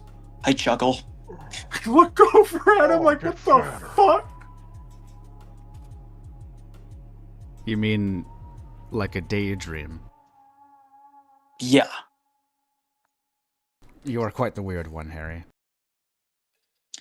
You chose to invade his head. Yeah.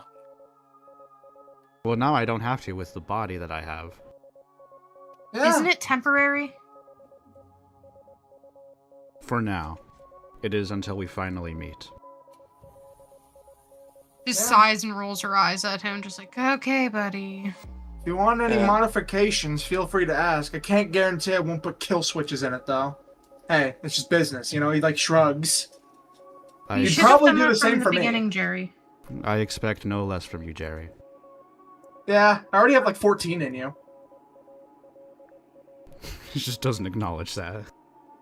He just shrugs before, like, going back to this hammer and a piece of iron. He's working on a thing at the moment. Harry, Looks like he's making a hook. Harry, if I may, I would like to discuss something.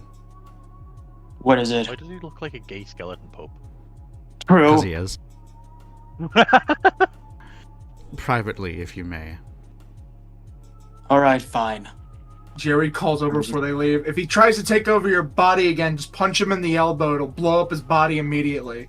I nod to that. This is clearly said jokingly, mind you.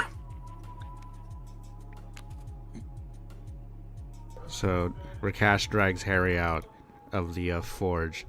He stands in front of him in his new body as he kind of approaches Harry and he goes, "Tell me, Cayman, why did you spare your child's killer?" It's Goddamn. He was manipulated. I don't know why you're still harping on this. It's my business, so Are you sure this is the correct story? yes, I'm sure. What makes you think he won't pull any more stunts? Is it faith? Did you threaten him, or do you just simply say so? Well, the thing is that he's still human, so I don't see the point. And he's not even with the Rebels of Atlas anymore, so I don't see the point of killing him. I think you know by now that no good deed goes unpunished, Harry. Me. As far as other matters go, we still have much to discuss. You and your friends will know in due time. Uh-huh. As I like to say sarcastically. Just looks at you, and he just goes, "The Raven Witch you are all accompanied with had sent her brother out a while ago to locate me. I am anticipating it, and when the time comes, I will welcome you all with open arms. Why? Because I have much to reveal, secrets to share, but most importantly, everything I have in store for you and your friends." If it's a battle of a lifetime, I'd take it if it means taking you down. I smirk at that. She just smiles at that and gives you a pat on the shoulder before he goes, "We'll talk more later, friend." And he walks off. Man, I just say to myself, why the fuck do I have respect for casual people?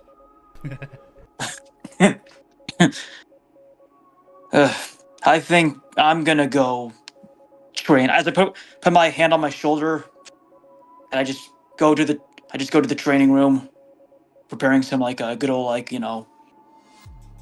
the same standard sparring and that kind of stuff. All right. Before we do that, we are going to cut to Sergey and Janelle at the bar. They're just having a drink. Okay, so I'm assuming they already ordered. Yeah, they're already drinking. Okay. Your choice of drink. This could be very stereotypical, but pretty much just vodka, Yeah, it's being it's the Russian. Russian. It's the Russian picking it. As I'm drinking, taking a shot, I just blur. I just say, yeah, familiar taste. You're used to vodka, aren't you? Maybe a little too much. Tell me, is it a Russian thing? Well, back when I still was, I guess alive during my period. Sure, it was. Although I had some part in one of my squadrons. They did mention could have been Polish, but at the time when we were around, it didn't really matter. We all drank it. She just nods at that, yeah, alcohol is alcohol, right? Yeah. I don't know about you, but these past few days have been pretty great.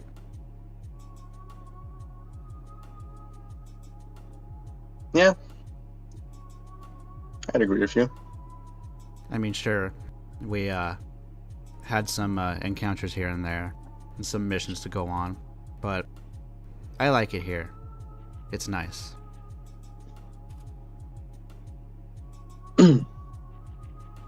Well, can't really help but agree with you even more, but can I be honest with you for a second? She just looks at you like, "What's up?" I'm not sure if this might come to a shocker, but When I woke up in that, at least when I woke up in the obituary, up until now, I think I only understand half of what the hell is happening around me. She just smiles at you sympathetically. She's like, yeah, there's a lot. And, I mean, you've come a long way. You, stood your ground. You've managed to defend yourself. I'd say, with all of that considered, you're doing pretty well. Just, like, getting used to everything. I'm glad to hear that as he takes another shot.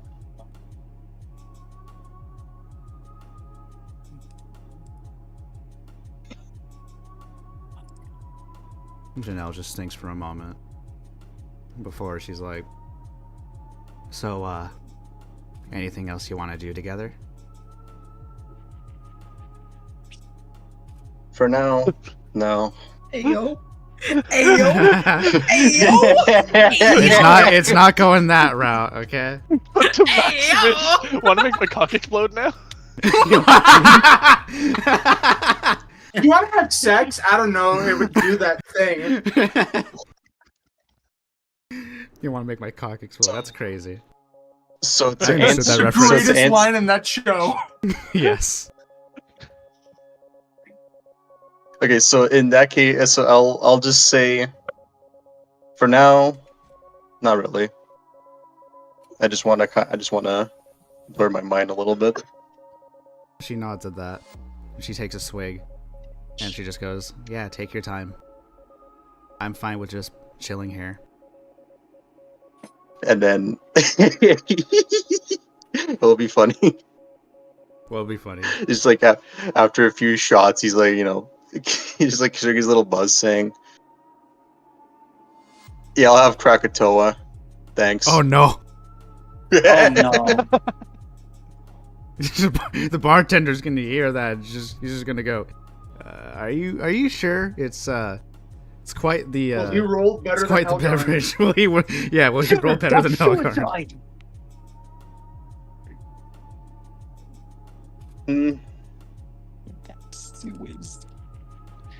So you just said, what's the smallest shot glass you got? I want a sample.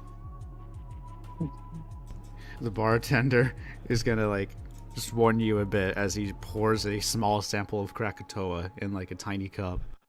And Janelle's gonna eye on this, and she's gonna be like, "Are you sure? I've heard a lot of stories about the side effects of drinking that." Only one way to find out.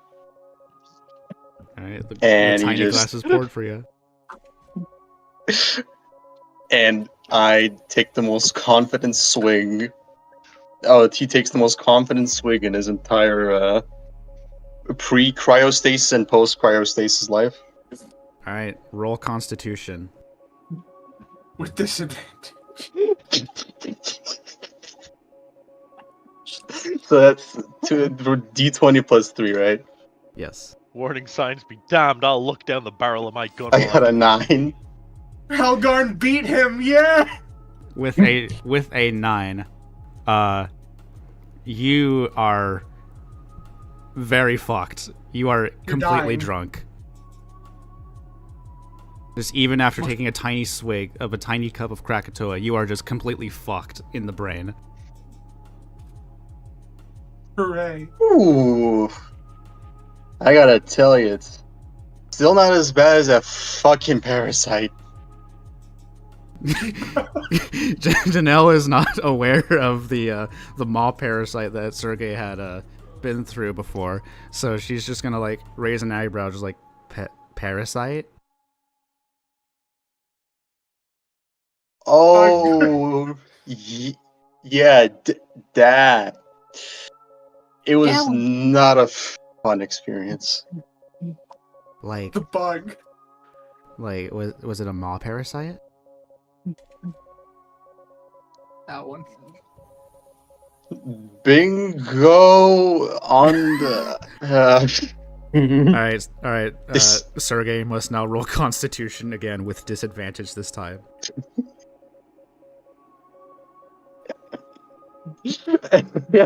I get it, 13. You gotta roll again with disadvantage. Okay. It's So 2 like dice. roll. Okay. Shit. So the first one was 13. So that. Oh, whoops. Okay, I'll just I saw roll the- again. I saw the 4. So it's it'll be okay. 4. Yeah, so you go like bingo in your drunken state, and then immediately after that you pass the fuck out. Just head fucking don't on the bar in front of him. Yep. Janelle just laughs at that before she like tips the bartender and starts carrying Sergey back to their room. And then we're gonna get to Isham last, as Janelle is carrying Sergey back. We're gonna cut to Finkel, No Name, and Harry at the training grounds. Right. No Name is currently surrounded by children from the town who he is teaching how to punch each other. Yes, teach the children how to punch. They are his disciples. Mm-hmm. He's not teaching them proper form or anything, he's just encouraging them to hit each other. I sounds hit about you right. harder. No, I hit you harder. If you want to hit him harder, aim here. It's just a fucking ball shot. Oh. No, teaching him to punch them in the stomach the same way that he does to Harry every time he sees them. I chuckle at that. Alright, Harry is going to walk in on No Name teaching all these children how to fight. Oh, you could do a funny and like punch him in the stomach in the middle of these like friggin' children. as Harry comes over to greet me, I just immediately go think fast and just strike him in the Alright, stomach. Dexterity. Alright, roll Let's try to do a Constitution. dexterity. Yeah, Constitution, Thurston. Let's see here. Uh-oh, a 2 plus a 5. Alright, you vomit on the spot. Finkel is sat nearby. He's like sitting down, legs crossed, hands put together, praying with his blade across his lap. He got his eyes completely shut. I like vomit from that, and I look and I just see, oh fuck, I just did that in front of children. Finkel hears this. They're and all just- laughing. He just yells over, "Clean it up!" He says bluntly. I just nodded that. I get a one of those head towel. I proceed to try to clean it up. The children are laughing at Harry. Hearing Yes, this, they are. Finkel smiles. But he still maintains his prayer. I chuckle at this a little bit, although One of the- weakly, of course. One of the children is gonna like hug onto No Name's leg. they're trying to they're trying to wrestle No Name's leg. They kind of like just start poking it on the forehead. Kind of like trying to push it away just with the tip of the finger, just like, ew. The go. child's just gonna be like, meow, as it like grips onto your leg harder, trying to wrestle with it. I start just rapidly teleporting around the training field with them stuck in my leg. The child is having the time of their life right now. Finkel does not open his eyes. He just bluntly states, "Let go," as he just continues to pray. He doesn't have to open his eyes. He just knows what's happening around him. Come on, they're kids. At least allow them to have their winning moment. Discipline is what they need. They're going to That make is- warriors someday, and/or simple workers in the castle. That is true. They need to be prepared. He says bluntly, as he once more just says "let go" out loud, so that the child knows to let go. The child just lets out a as he finally lets go of No Name's leg. He just continues to go back to praying. You want a chance to like fight with me and really show what you're able to do, you gotta get bigger first. You gotta train, grow strong, and prove yourself as capable. And Going first to rule do- of that The first rule of that is you got to make sure to look after yourself and those around you. Yes, Mr. Get Dragon strong Man. and protect yourself and them. That doesn't mean do stupid things. It just means that you gotta be, capable. It doesn't mean you gotta be able to win every fight. It just means you gotta be able to look after yourself. I'm going to say something. It's just Finkel lets out one more thing of just, you hear that, Nathaniel? Don't be a fucking idiot. He says, grumbling as he just fucking names the kid, not even looking at him. He just goes like, yes, sir, don't be a fucking idiot. Nathaniel, a better challenge for you. I just point to Harry. Go hit him. I nod at that. As Harry is still cleaning up, and Nathaniel just punches Harry in the stomach. He needs to roll Constitution again. Ouch. Wait, Are you gonna get your ass kicked by a toddler? Let's see here. 12 plus a 5. Okay, you don't vomit this time as you're still in the process of cleaning up. The child just punches you in the stomach and like doesn't really hurt either. It's just like he just does that. Hit harder. Fucking as it makes Finkel Be open his disciplined. eyes as he just pushes himself up by his, with his sword. Just, Jesus, you're a fucking masochist. He just sheeps the blade. He's just. Hey, look, they need to show the concept of no mercy. Come on. You heard him, there boys. is Get him. Mercy. Get him. Come on, boys. One of them just yells out, "Dog pile!" Yes. I nod. Alright, and the children just Whoever dog pile punches him on in the Harry. face gets a free. Whoever punched him in the face gets a free meal at the tavern. He says bluntly. They got 5 extras too. Alright, that happens. Harry gets fucking dog piled on by the children. You just hear a bunch of people, like a bunch of children, just like as this goes on, a bunch of them claim that they punched Harry in the face. But you can't see it clearly, so.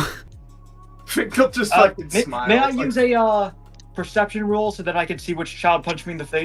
The process. actually gonna get this kid a free meal. That's actually hopeful Harry over here. Let's see. All right, that is a 12 plus a 4.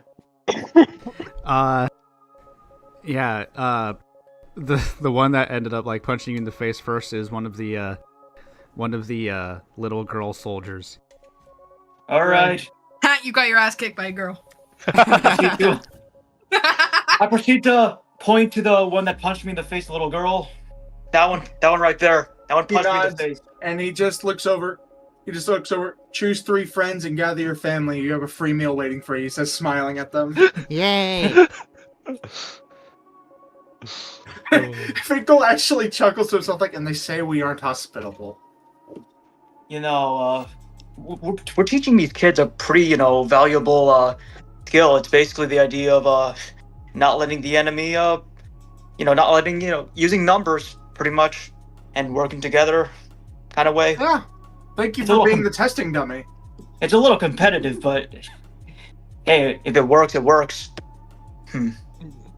Well, they work together for individual victory. I mean, they are all trying to take advantage of each other's presence to land the decisive blow, and she was the smartest one about it. Mm-hmm. I'm smart, Mr. Dragon. Compared to the rest of them. Finkel just says, you are smart, and he gives a thumbs up. Smarter than me. Yay! Finkel actually looks at this grown-ass man say this to a child, and just, yup. He says, yup, as he just walks away. Kids know that he got beaten up by his imaginary friend one time. Imaginary friend? Yeah, he has an imaginary friend who like just really dumb too. Got his body taken over by him. Mm-hmm. Finkel's doing pull-ups on a bar nearby. They just There's a bit of a lesson. There's a bit of a lesson to not trust everyone. You see, chances are your imaginary friend might be up to bad things. One of the children. Bad things. One of the children just looks at the other children and just lets out a punch, just like, I don't trust you, and they just go, I don't trust you either, and they start fighting each other again. I immediately teleport and like just grab the 2 of them and separate them. All right.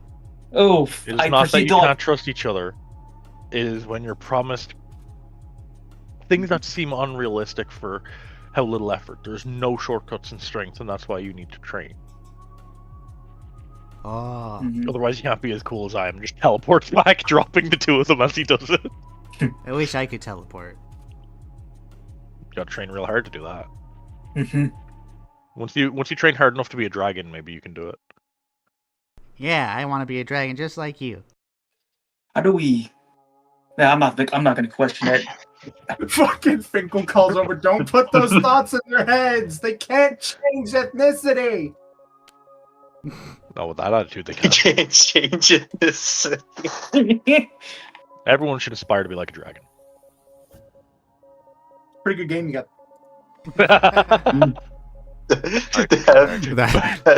That Constitution saving throw was like a dragon. Finkel's still doing pull-ups. Oh He's my enjoying god, himself. step 2 was like a dragon. He hops down from Ziba and he just walks back over. He's doing stuff. Yeah, he's doing stuff. Well, how are you going to do some real training now? Sure. Yeah. Let's just do He that. He looks between them. Just, you need a ref. Mhm. I think you're going to need somebody to help not get hurt. Yeah. Okay, he says. He just like looks between them. I'll make sure that you don't kill each other, or more specifically, you don't kill him. Yeah.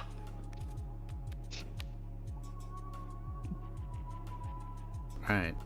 Now, we are then... I'm going to change the music real quick. I love YouTube being slow. It's fantastic. Hooray! Fantastic. YouTube is a snail. Yes. Evidently so. Alright. We are then going to cut back to Isham as he's making his way towards the room where Kara is. The door is shut as he walks towards it.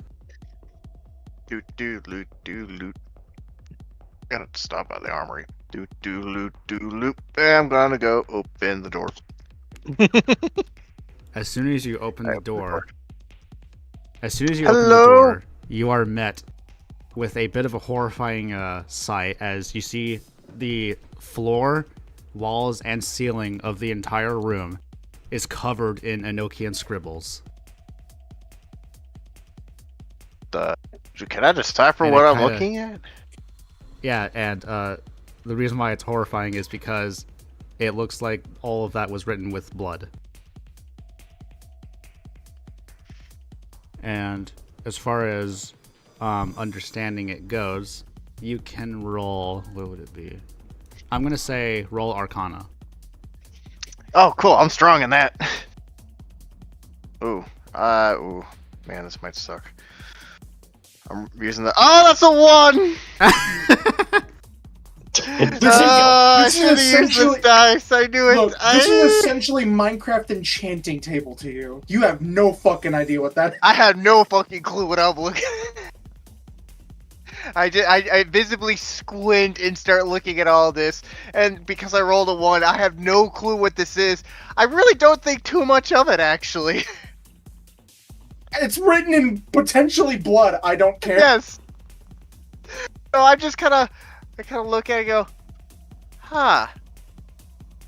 Also, It's a little strange. Kara is like in a corner, like visibly shaking.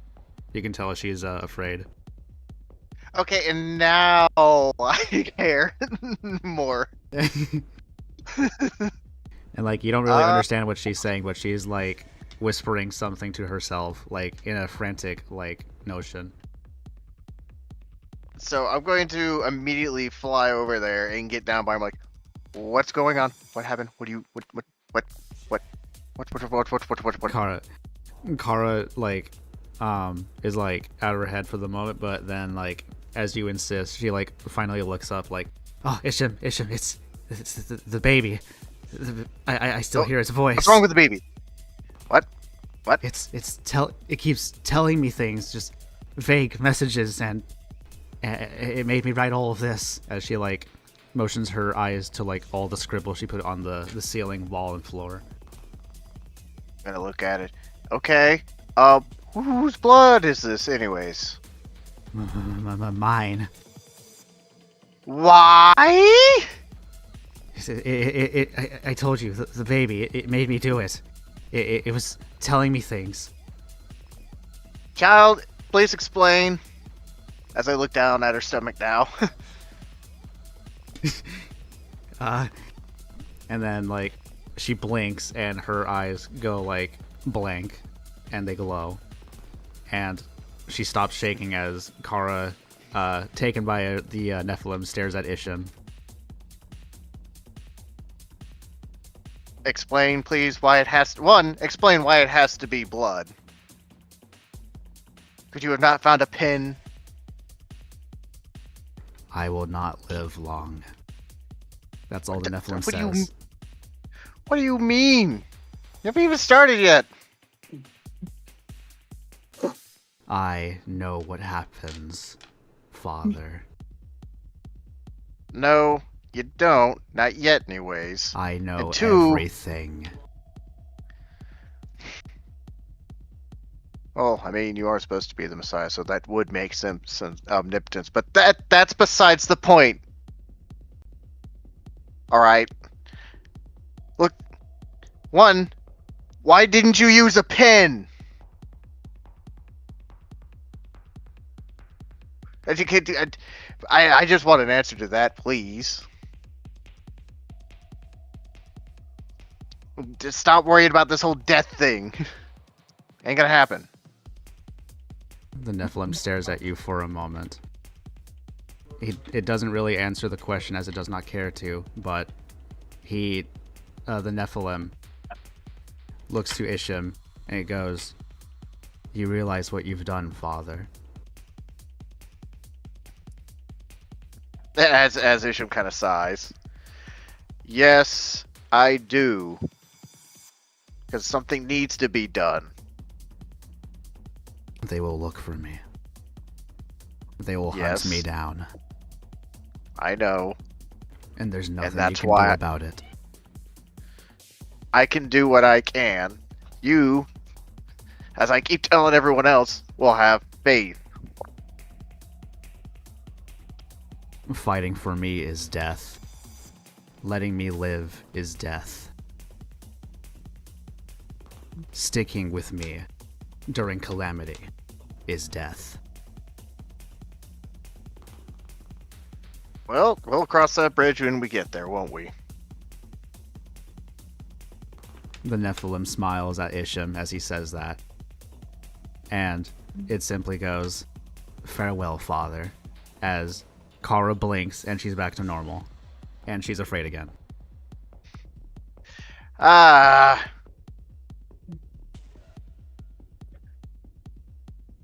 Isham, I'm scared. Yeah. As he kind of looks around, he's trying to Time like for a figure out cosmic how to abortion. work this at all. Time for a cosmic abortion is crazy. What? That's what Nick said. So Kara's kind of just like gonna do nothing except like get closer to Isham and hug onto him.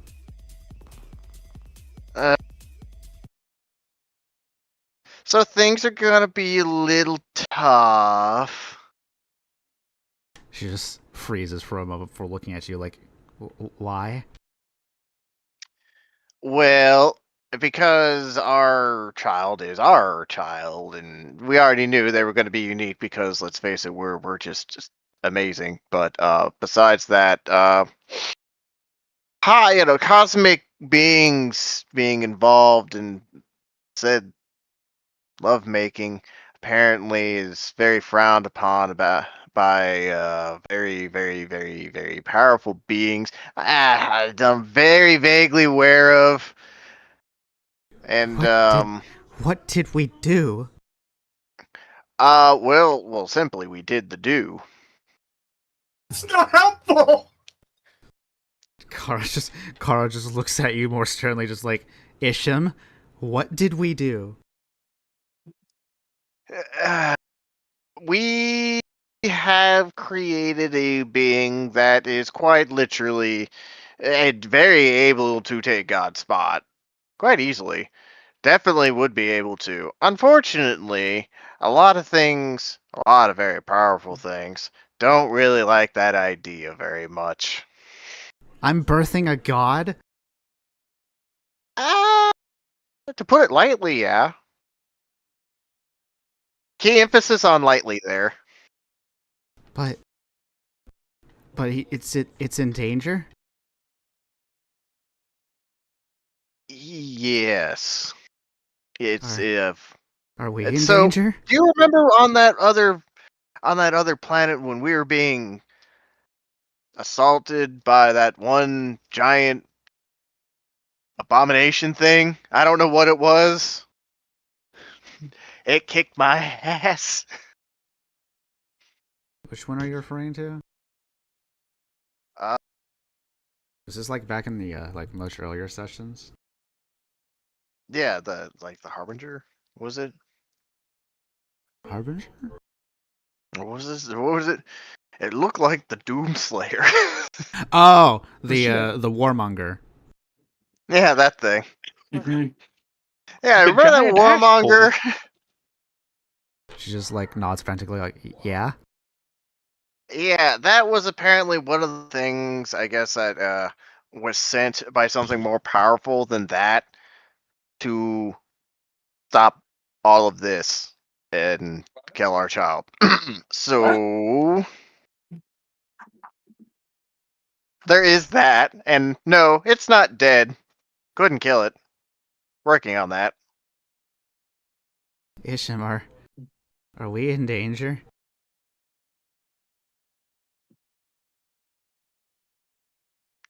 Isham Rit. Um.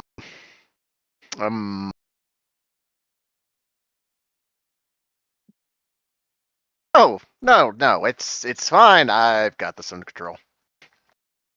What do you mean? If the baby is gonna be hunted down, what does that mean for us? I mean, for us is She's going to she's going to roll insight on you now. All right. That's a 15. So, she's going to notice your little hesitance, and she's gonna like grab onto your shoulders and be like, "Isham, what does that mean for us?"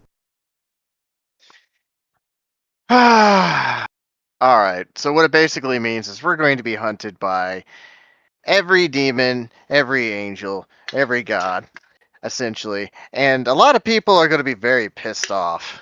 If I'm going to be real with you, remember the preacher that married us? He said not to do what we just did. He's not going to be very happy for a justifiable reason, more or less, I guess, as I kind of put little air quotes up with two of my hands. More or less, he'll be kind of upset, but to be fair, I do mean well, and this is all to mean well because I mean, in order to change things, we need something with a lot of force. Kara, upon like this tangent, like as Isham is like still talking at first, she's like a little pent up as she like starts like burning, and the floor beneath her like starts like smoldering the fire. But when Isham finishes, she like the anger kind of fades, and it's replaced with sadness as she just starts like whimpering and just going, "It's not fair."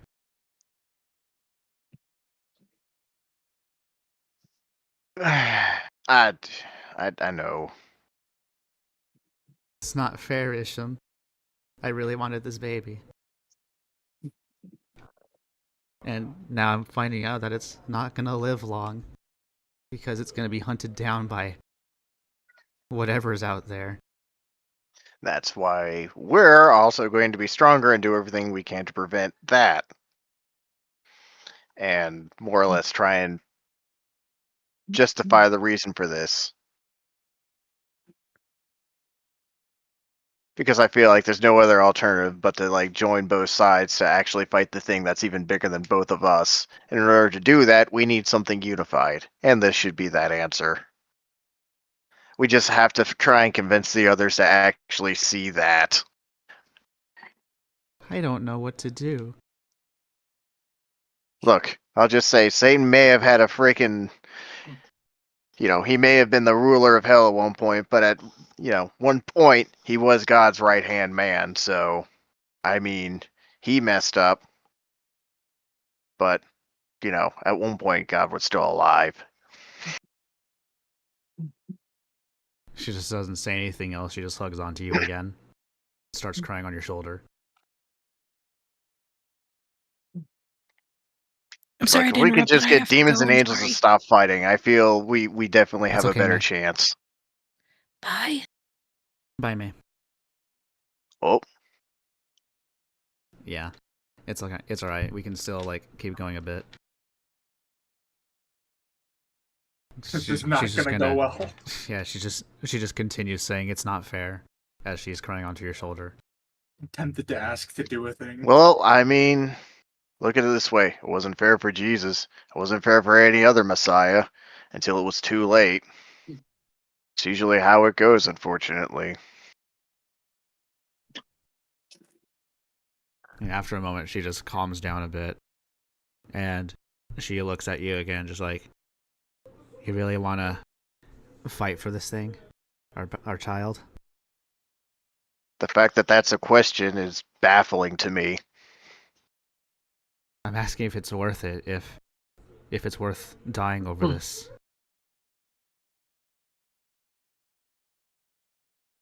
Isham looks at her, just... Of course. That's what this whole thing's about. She takes a ragged breath. And It's bigger than both of us, so in order to do this, we have to come to grips with the reality of the situation of what may happen. And what probably will, at some point, happen. she takes a few ragged breaths as you say this. And she just asks you once more, just like, are you sure? Of course I'm sure. She takes another breath. I have faith. She takes another breath, and she awkwardly smiles at you before going, okay, then I'll fight with you.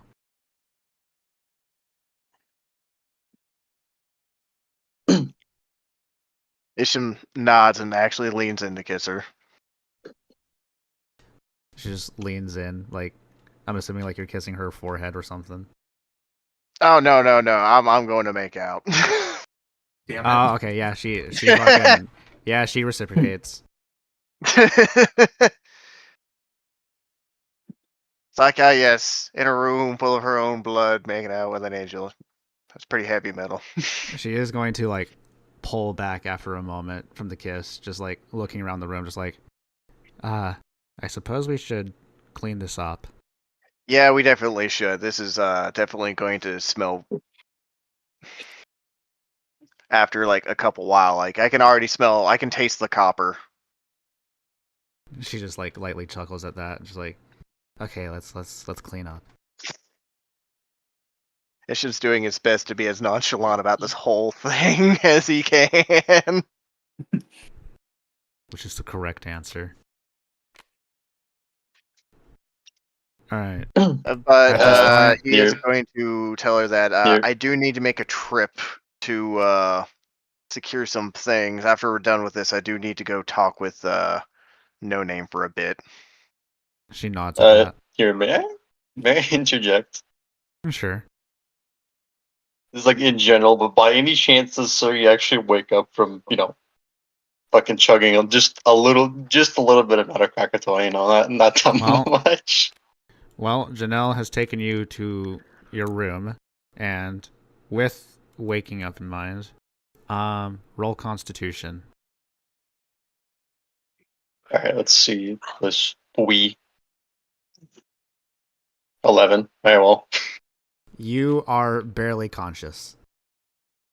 Oh, good. Perfect. I just slum over, I wake up from the bed, keep in mind, still like I wouldn't say hammered, but probably the worst hangover a human can have is like blurbing in like vulgar in like Russian, just like, yeah, это кошмар, нахуй.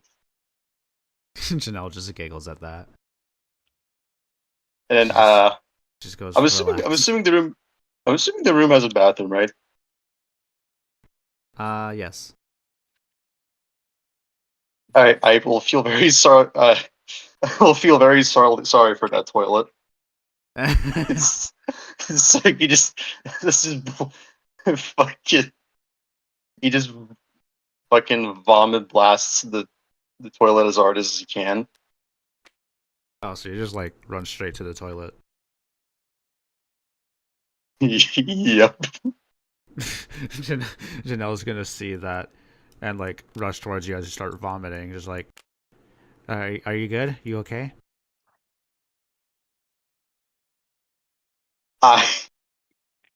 I regret everything.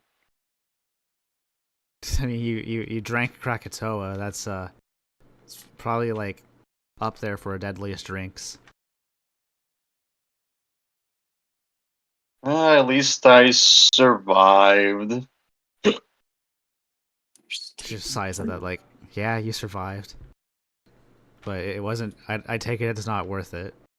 Just try not to get yourself killed with that kind of drink, you know. Oh, now I know how Noah felt after drinking that too much wine after that flood. Maybe a little bit worse because he, at least he drank wine and not well, Krakatoa. She just nods at that. You got it all out of your system. Yeah, there's not much left in there, so I can say that. She like takes your hand and puts you back to the bed. She's like, just relax for a moment. Just as soon as he says that, he just goes back to being knocked out. She just smiles at that. And as soon as she sees that like you're passed out again, she just floats to the ceiling and like lays on the ceiling. So anyways, where's Isham going? Isham is actually going to try and find out where No Name is. All right. You take a trip around the castle, and you do find No Name at the training grounds with Finkel and Harry. So I'm gonna make my way over to him, just kind of look at everyone else, see what the hell they're doing. You see the kid beating each other up. Finkel's making I'm sure going they to don't do just any- kind of look at this in a inquisitive, slightly worried manner, because again, I don't have a mouth, so you just kind of see my eyes, just one eyebrow raised. I just kind of look at them for a second. I don't say anything, and then my eyes are just gonna move over to No Name. It just kind of look at him for a second, then No look Name's back got a at them, grin. then look back at him. Finkel's making sure the kids don't actually like fully harm each other. Just Mhm. making sure it's friendly sparring. Yep. He sat close by in his meditation pose again, just listening. So once I'm snapped out of the little trance of what's transpiring, I'm going to go up to No Name and say, "You point at him." I'm going to point at him. I'm going to admit you are far better in unarmed combat, and probably armed combat, than I am. I'm going to say that right now. That being Valid. said, because that kind of hurt to admit. My pride. I would like for you to train me. Hang on, I need to roll a wisdom saving throw. Oh Come on. god, Finkel audibly mumbles. That was an ego check, as he just keeps going back to listening.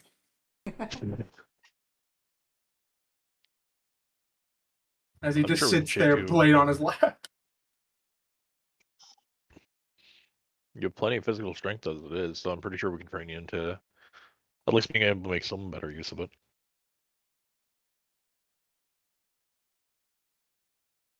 But I would really appreciate some training, mostly with, well, I guess some kind of arm combat.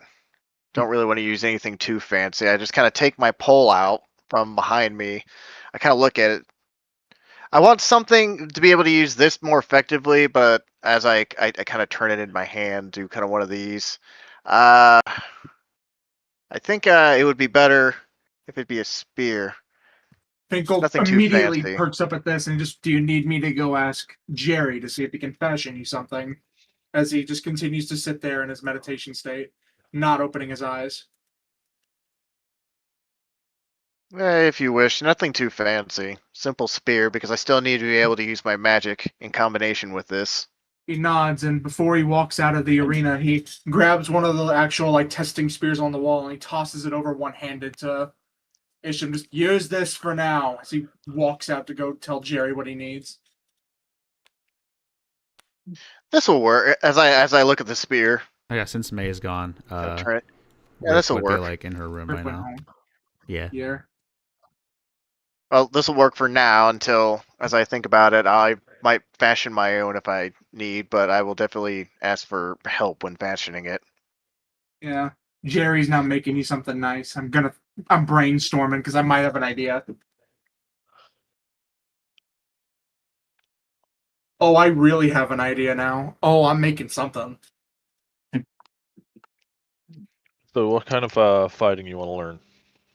So you want to use a spear, but like, are you looking to fight frontline? Are you looking to have it as a backup? Like, it's gonna make a difference in how we train you. I want to be able to use it in definitely a defensive manner, but be able to go on the offensive when need, if that actually helps. Definitely use it in the best, use it the best for whatever scenario calls for it, whether it be defense or offense. But as for right now, I need to learn more on the defensive end. I think I would also maybe benefit from a lighter shield, like a light buckler or something, nothing heavy. I don't want to be weighed down by anything, which is why I really just want a spear. I don't want a sword. That and the reach, because I don't like people getting too close. Well, in that case, lesson number 1 should be trying to keep me away from you with the spear while I'm trying to get at you with my hands. All right, so what stance should I take? As I try to get in kind of position to tell me what I need to do. Well, first things first, legs wide. You want to get your feet planted properly. The floating's great, but it's not going to be good for when you're engaged in actual combat. You need to be able to push off the ground. Okay. So as I take another deep breath and I slowly touch the ground and I visibly just kind of quiver when I do this. Now, Ugh. both hands on the Hold. spear. I just start like adjusting your grip on the spear because you have the forearm, so adjusting your grip on the spear into like proper position and running through the rigmarole of explaining the actual stance and position for it. I have you in like a low stance, so it's like legs wide, in a position ready to thrust forward. It's very focused on the forward. This is a good basic starting position. It's easy to understand. You're not obscuring your view. It's a very simple basis for learning how to fight with this thing. Same, everything I'm going to teach you, you can apply to any kind of polearm fighting, whether it have a blade or not. All right. From here, what you want to do is focus on always having your back away from the enemy, spear pointed at your enemy. Good. You want to keep that distance between you and them. Make use of it. If there's multiple enemies, you want to try and position yourself so that they're all in front of you in your cone of vision. And you want to try and make sure that the tip is always between you and your opponent. You're So saying if I'm this coming it's at you, like slowly adjusting and like kind of looking at his stance, checking his hands, and then readjusting as need be. you got to be a little bit quicker on your adjustments. You got to get this feel like an extension of your body, so you're going to need to do a lot of drills. If you're going to use a weapon, it needs to be something that you're comfortable with, that feels like you can use it without thinking. So you're doing good now, but you will need to drill this. But you're also going to need to work on your reaction times, how you perceive the threats coming at you. The spear gives you a good amount of time to react because the distance you have over them. The shorter range you're fighting at, the more you have to be snap decision making. You don't have time to keep that gap. You need to go, if you're using your hands like I do, you have to be able to instantly decide that you're going to throw that punch or that you're going to step to the side.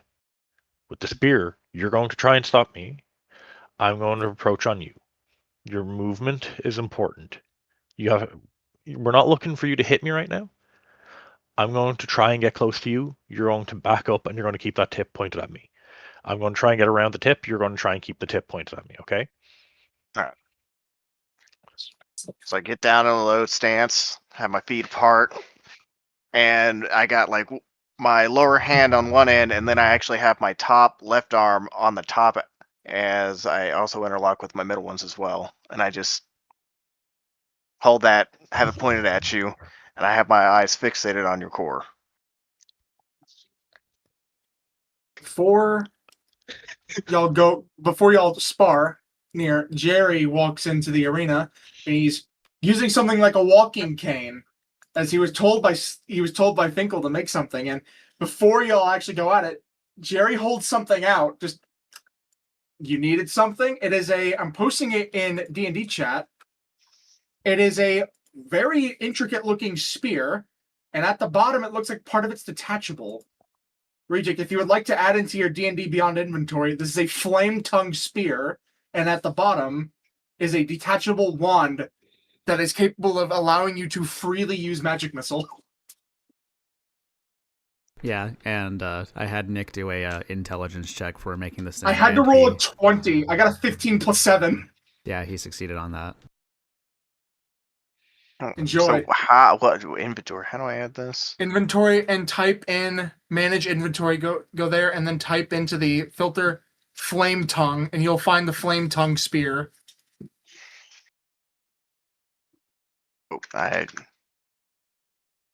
Flame tongue spear. Javelin lance. If you need to, type in spear as well. And then after that, type in wand of magic missiles, and then congratulations. Those are your 2 new prizes. That spear allows you to set enemies on fire. Have fun. Add equipment. Holy shit.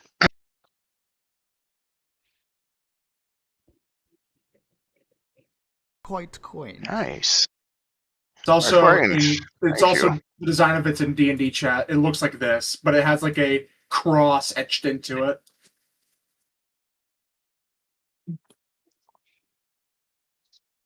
Oh, very nice. Thank you. I'm going to keep it over on the side because I'm just going to use this practice one because Gotcha. I'm already in my stance, and I'm going to nod over really quick, and then I'm going to keep my eyes on No Name. He lays it down on a nice mat, and he watches the fight. I'm going to work No, my this way isn't a up. fight. This is just some training. Yeah, he's watching. I'm just going to start circling you and moving around in and out of space. I'm gonna have Harry sitting I'm next gonna to watch. Jerry as they watch. Harry walks over, Jerry while No Name punches him does in the this, gut. I'm going to be countering his movement, moving the opposite way. If you circle around one way, I'm going to circle around the opposite. Keep my spear aimed towards you. Keep a low crouch. And if I need to back up, I'm backing up. Yeah, I keep just adjusting. It's like playing with that space, testing it out. Yeah. And I start slowly speeding up, just gradually progressing in speed, seeing if you can keep up with keep tracking me, because this is an important thing to see if you can get up to combat speed yet, or if you're gonna have to spend more time training. Yeah, no. While we're doing this, I'm also trying to use my wings a little bit to actually use them for dashing to the left or right, just little spurts, so I can move a little bit quicker. I'm so tempted to start doing some bullshit. Just fucking ego checking you by speed blitzing you at instant teleportation of just like a few feet, like either left or right, so it just like really fucks with your perception. If Reject would like to, if no name, if I don't no know name how actually, how I would like see his thing. I don't know what I'd roll for that. if no name is like actually going to go through with that with like the teleport stuff, for Isham to like anticipate where he goes, like accurately, you could roll dexterity. Okay. Like I'm not like teleporting shit, out of that's your a line of sight. 0. Like I'm staying within line of sight, but it's like moving just instantly, like a couple of feet to the left or a couple of feet to the right, or like back. There's the kind of thing where it's like your brain doesn't have time to track the movement. You have to snap to the movement. Well, I got a 9. You're rather slow when no name teleports, but Shit. yeah, you're not as like fast on the reaction there. So there's kind of a lag between like when I teleport and like how long it takes you to get like eyes on me again, and then like move the spear. Can I Kind see of- if I can maybe read if there's like any kind of pattern to it? If I can use perception. See, like while he's doing it, see if I can catch if there's like a well, rhythm he's to it at all. teleporting. Well, he's teleporting, so you could roll Arcana instead. Oh, roll Arcana. Okay. That's a 10 plus an 11. Leo can flavor like the pattern of the teleporting. Yeah, it's not quite got a rhythm to it, but you get a kind of sensation, like a feeling of like as he's doing it, you can almost feel the direction like the energy is pulling. So upon like noticing this, I start trying to like control my breathing a little bit more so I can like feel the air. Yeah, like you can almost like it's not quite like tracking the movement. It's like when you have a bug flying around and you can't see it, but you can hear as it moves around in the room around you. If you're sensing that, you're sensing the energy's moving like that moment just before I teleport. So you know roughly which direction it's going to like kind of move in. Not perfectly, but you Kind can of get a trying to use feel the for it. feathers on my wings to like tell whenever there's like a directional wind change or if there's like a pressure change or if there's like a vacuum or a burst somewhere. It's more of a sensation of Yeah. the energy of it rather than an actual tangible feeling. It's more like the perception of like there's something here, like a magical energy. Oh, okay. So I'm just feeling for Yeah, it's like something like that. Like I'm gonna try and use those as an extension of my body as well to try and like feel around the air and feel around the space as well. A great way of I'm gonna putting it use is that to also help me move. like a great equivalency to this would be, you remember when you'd be doing boxing, like sparring and boxing, and you started getting a feeling for how people would move based off like as they take a step, like, oh, their body's moving this way. Yeah. It's like that, but you're sensing the magical version of that. You're Okay, starting yeah. to So understand the pattern, like the rhythm of how the movement is happening that leads to the teleportation, like the kind of the build up of the energy as I'm dispersing it to teleport. all right. So upon really feeling this out and getting pushed up again, pushing a little bit, not like like I start pushing back from the wall a little bit. Mhm. I'm like, okay. I'm intentionally giving you a bit of quarter, like to let you have that, like build that confidence and like gain your ground back, because it's important for you to start developing confidence with your movements here. Especially because being on the ground is kind of alien for you. It's very alien to me. But I'm doing the best I can with it. You're doing very well. You're moving very well for somebody who's only starting. You can have Kara emerge to the training grounds as she like enters the arena and witnesses you sparring no name. And then she's going to join in on Jerry and Harry and watch. Now Isham, try and hit. If Jerry wants to, as this is going on, he can roll insight on Kara. This is one of his very good rolls, but I'm actually going to have a certain other someone try and roll insight on her. Okay. One of his eyes glances over. This is a 17, and it flickers red as it looks at her. Sleeper's looking at her, trying to find out what's wrong. Jerry's more focused on the fight. Yeah, you see her like composure and like the way she is like posed as she takes a seat, and you notice that something is disturbing her still. He just bluntly states, "Your heartbeat is elevated. What happened?" She kind of blushes at that, just like, that's kind of creepy to mention. Again, not my forte to be compelling, he says, trying to find the proper words. You could tell it's Sleeper. This ain't Jerry. Kara just sighs at that. Just like, baby problems. Grumbles a bit like, I know what that's going to create. God forbid if anyone finds out outside of us. Kara just As he, reluctantly... he's not happy. She just reluctantly follows up with, yeah, tell me about it. He just leans back a bit like, pray that the people above your husband's former employers don't find out what you have made. He grumbles a bit like, even if Jerry can't see into the mainframe at all anymore, I can. And you've got a lot of problems heading your way. I'm aware. He nods. I'm afraid. He doesn't even reassure you, he just says, good. You've got the concept of death chasing you now.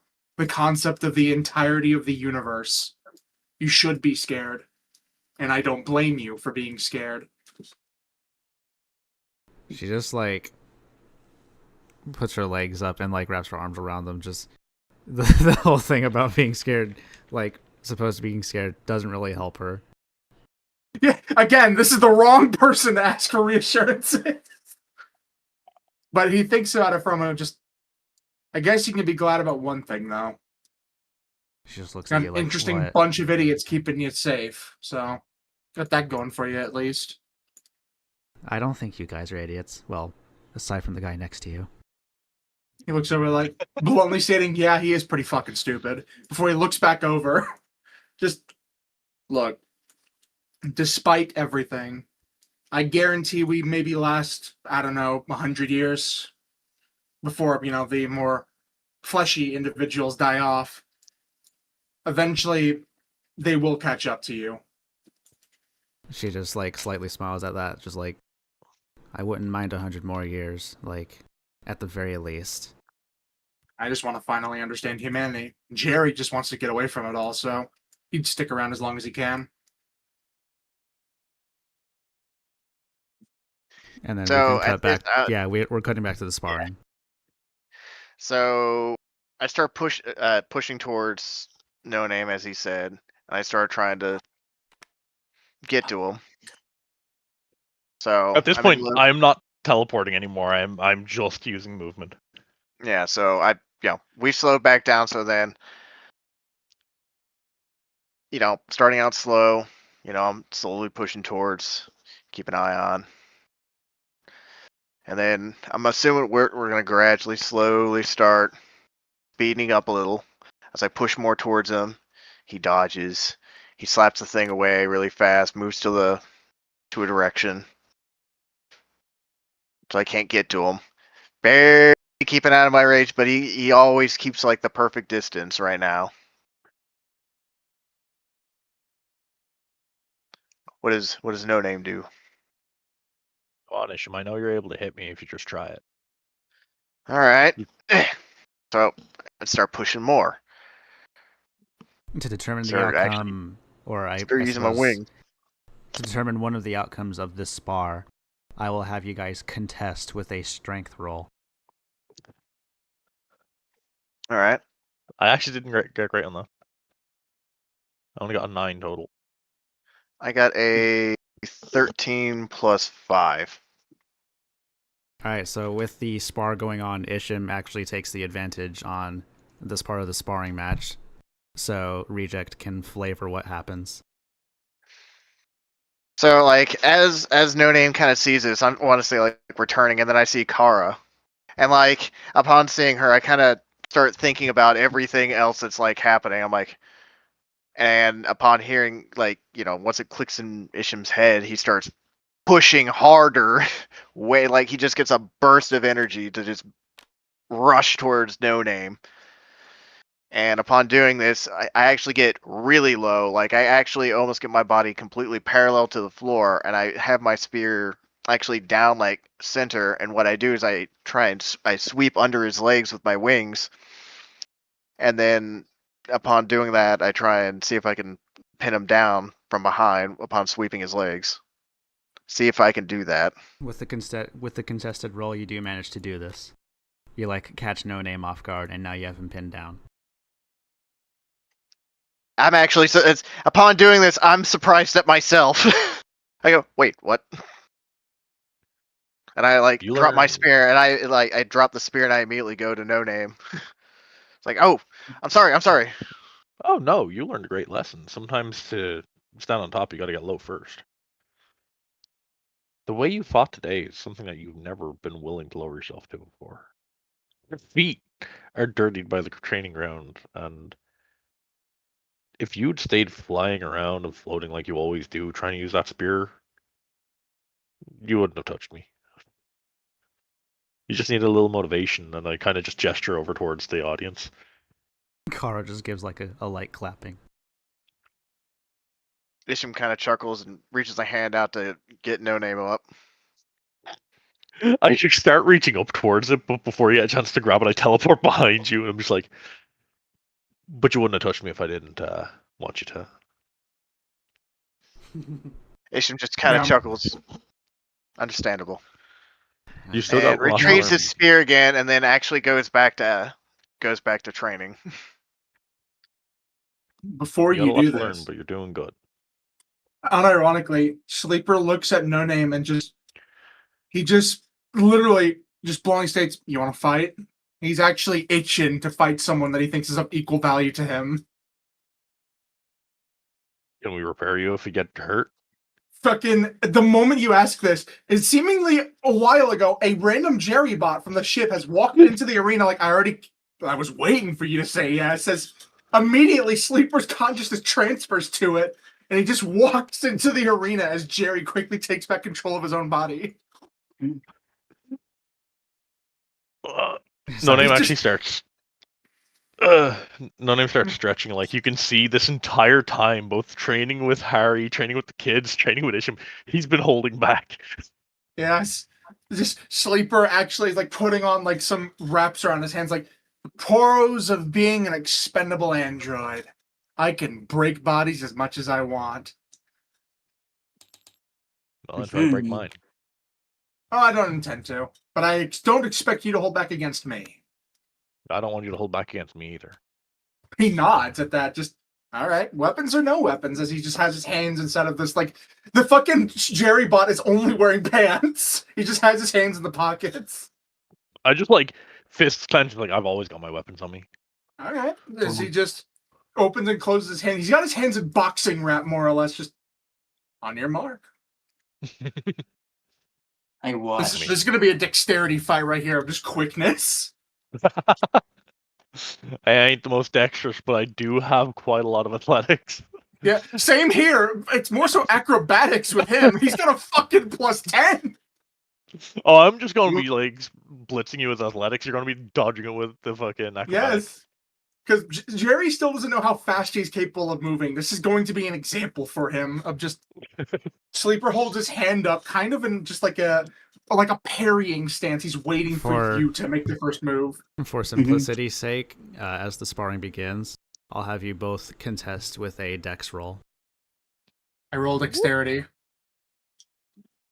Oh, Jesus Christ, that is a 19 plus 5.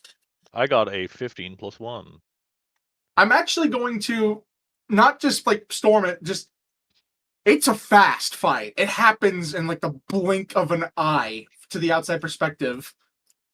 Literally, from both of their eyes, they just barreled around the arena, more or less. Fucking Sleeper hits 40 miles per hour dashing. And when it's over, both of them look like shit. Hell, one of Sleeper's arms is missing. It's in the corner, and he's just, "We good?" He says, breathing heavily, just like holding his hand down to pull up No Name. Yeah. That He felt grabs satisfactory. he grabs you and just pulls you up into like a fucking bear hug with one arm.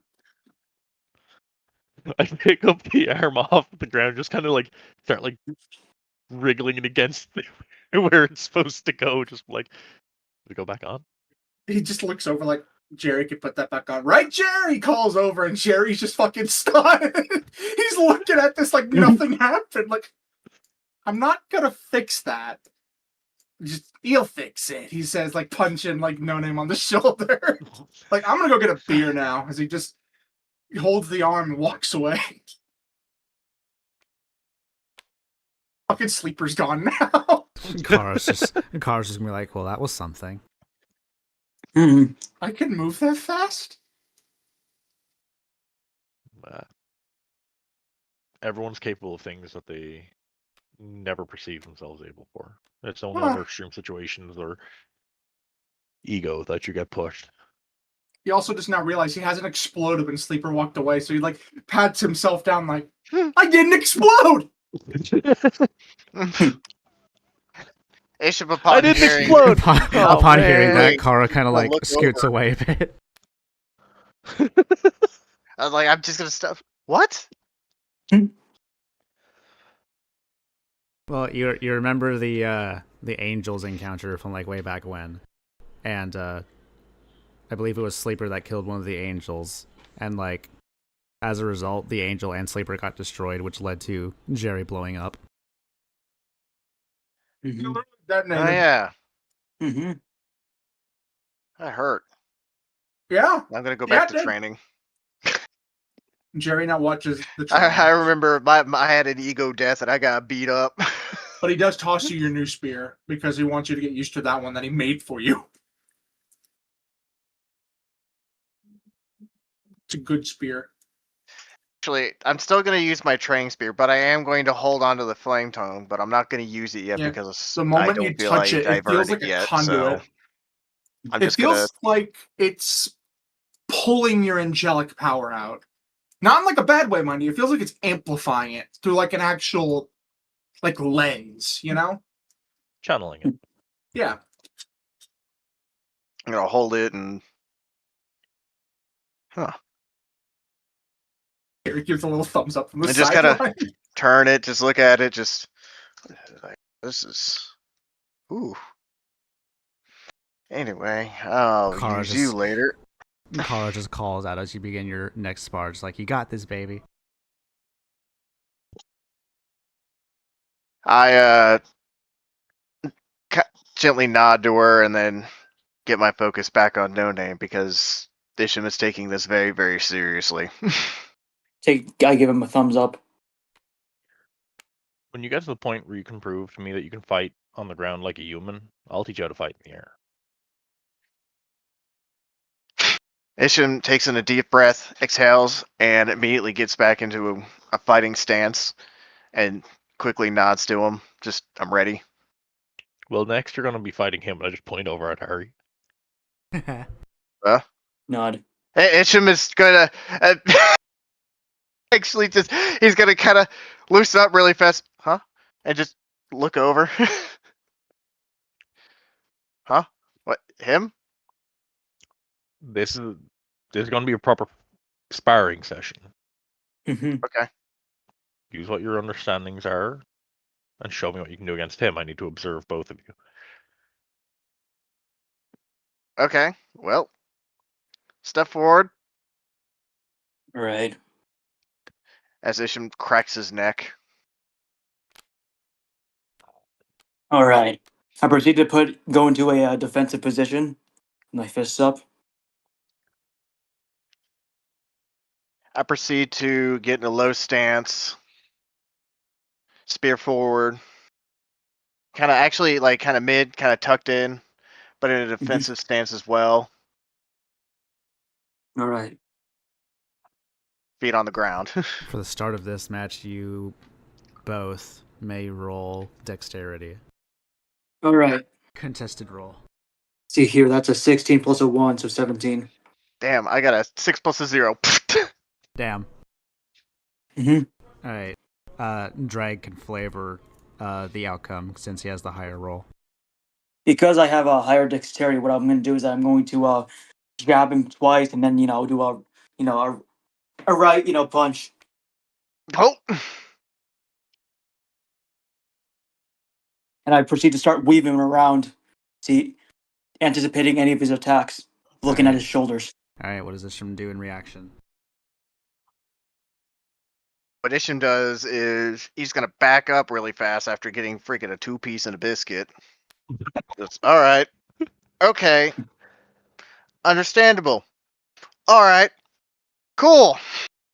And I'm going to take a step back and just completely go on the defensive and keep my distance from him and start watching heavily his movements. Can I use perception, I guess? What would it be?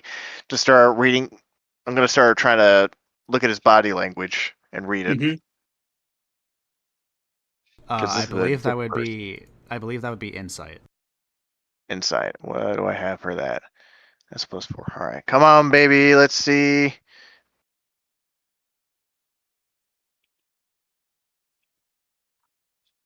I don't even know what that is. It's on the fucking line. It's between 11 and 4. It's either an 11 or a 4. Reject. That would be considered the dice being cocked, which would usually mean a reroll. All right, that's a 13. I'm right. looking. That's a 13 plus a 4. Mm-hmm. Okay, 17. That's a pretty good roll. So Yeah, for the successful insight roll, Drag is gonna have to specify what his next move is. So my next move after that is that what I'm going to do is that I'm going to throw a few hooks to the gut, Isham's gut, and I'm going to do an uppercut Okay. after that. Okay, so with that in mind, because Isham is able to read onto this, Mm-hmm. Both of you will roll strength, but Harry All right. Harry will roll with disadvantage. All right. See here, 10 Do I plus roll a with 7, advantage or do I just roll regular? disadvantage. Let's go. You roll It's a regularly. 7 plus he a rolls 7. with disadvantage. Yeah, Okay, you, so I you roll roll regular. regular. Yeah. All right, With that's a disadvantage, I got a 7 plus 19 7. plus a 5. Nice. What did Harry roll? 7 plus a 7. Okay. So Harry does his move, and what does Isham do on reaction? Upon seeing that he's trying to get me in the gut, Isham's going to notice this. I'm actually going to move in and get right up into his gut and gut check him in the solar plexus. Ooh. Just immediate. And just do a straight right in there. Right. And upon doing that, I'm going to actually lift him up off the ground. Hold on. Before you do that, Drake, you know what time it is. Mm-hmm. Roll Constitution. As always. Because I'm going to hit him with the slap of 2 plus a God. 5. You throw up upon the gut punch from Isham. And then reject. And then what I... So I clock him right there. I move back, and then I don't hit him with the tip of the spear. I actually flare the spear out to hit him right in the side of the neck. Ooh. A lot of puking today, it seems. I'm trying to get him off balance and knock him to the ground. So I hit, I straight him with one hand, and then I kind of step back a little, and then just do this so I don't actually stab him and just get him right in the side. Kara just cheers you on as you do that. Nice move. Shake my head, just yeah. I get back down defensive. All right, so what I do... For the final outcome of the spar, you both may roll dex. All right, let's see. Oh boy. That is a 17 plus a 1. All right, Recheck, you got to be an 18.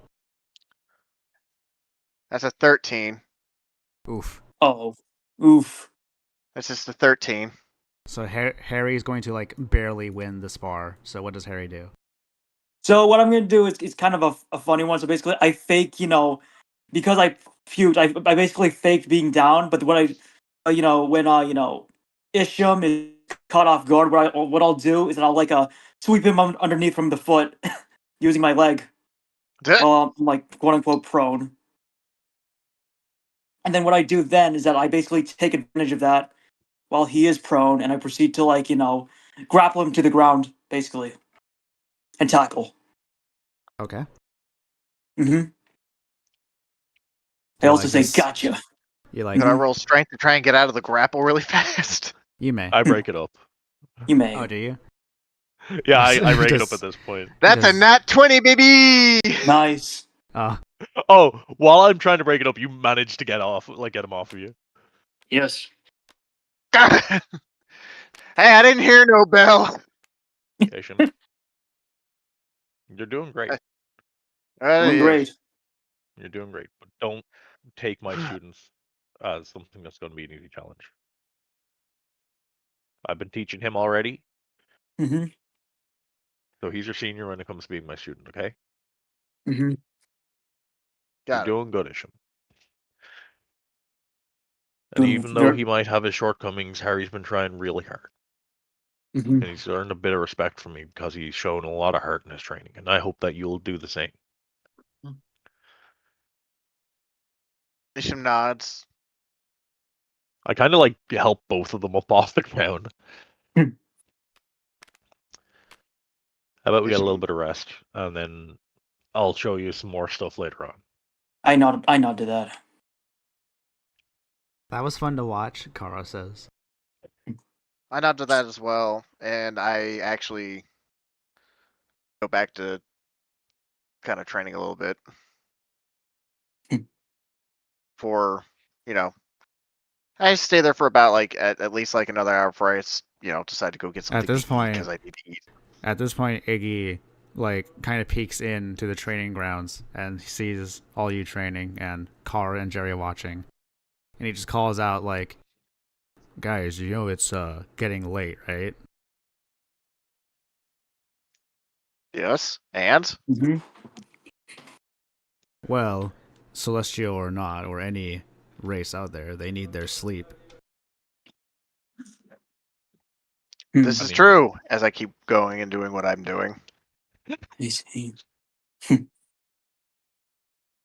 Kara just looks to Iggy, just he's working hard. Give him some more time. He'll come around.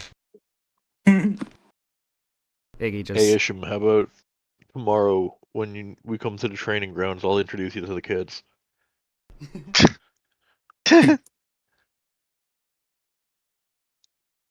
Iggy just I nods chuckle at at this. yeah, Iggy just nods at Kara, and he looks to the rest, Jerry, No Name, and Harry, just what about you guys?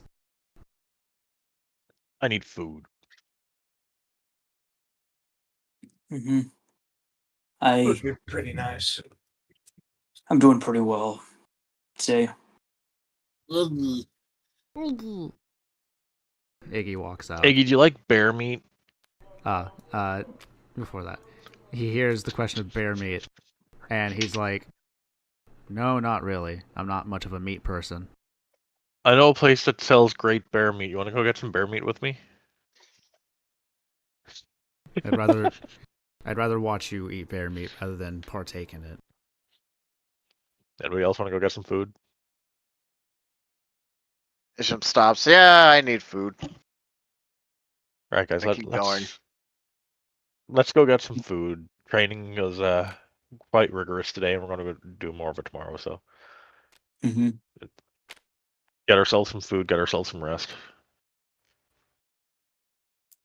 All right, so with the party going off for food, the day kind of just passes by, and you all get satiated with food. Eventually, you all go to bed. Carl over Go to here, bed. Jerry over here, and then with that, because May isn't here anymore, this is where the session is going to end. All right. So, what do y'all think? Yeah. Isham's going to actually sneak off and go train by himself and work on shit. He's gonna sneak away with like a couple like baskets of food or something like that. Just gonna sneakily take his little practice spear and his good spear with him, and he's gonna go out in the woods so no one can see him do shit and bug him. He gets out into the woods and he sees No Name punching a bear to death. Going to avoid that. I'm gonna see this and just kind of sneakily fly the opposite direction. Just gonna take note of that. Just oh, that's something. And I'm just gonna fly the opposite direction. But yeah, that is the session. What did y'all think? Pretty good. Good. Good Yeah, session. it's fun. He's good.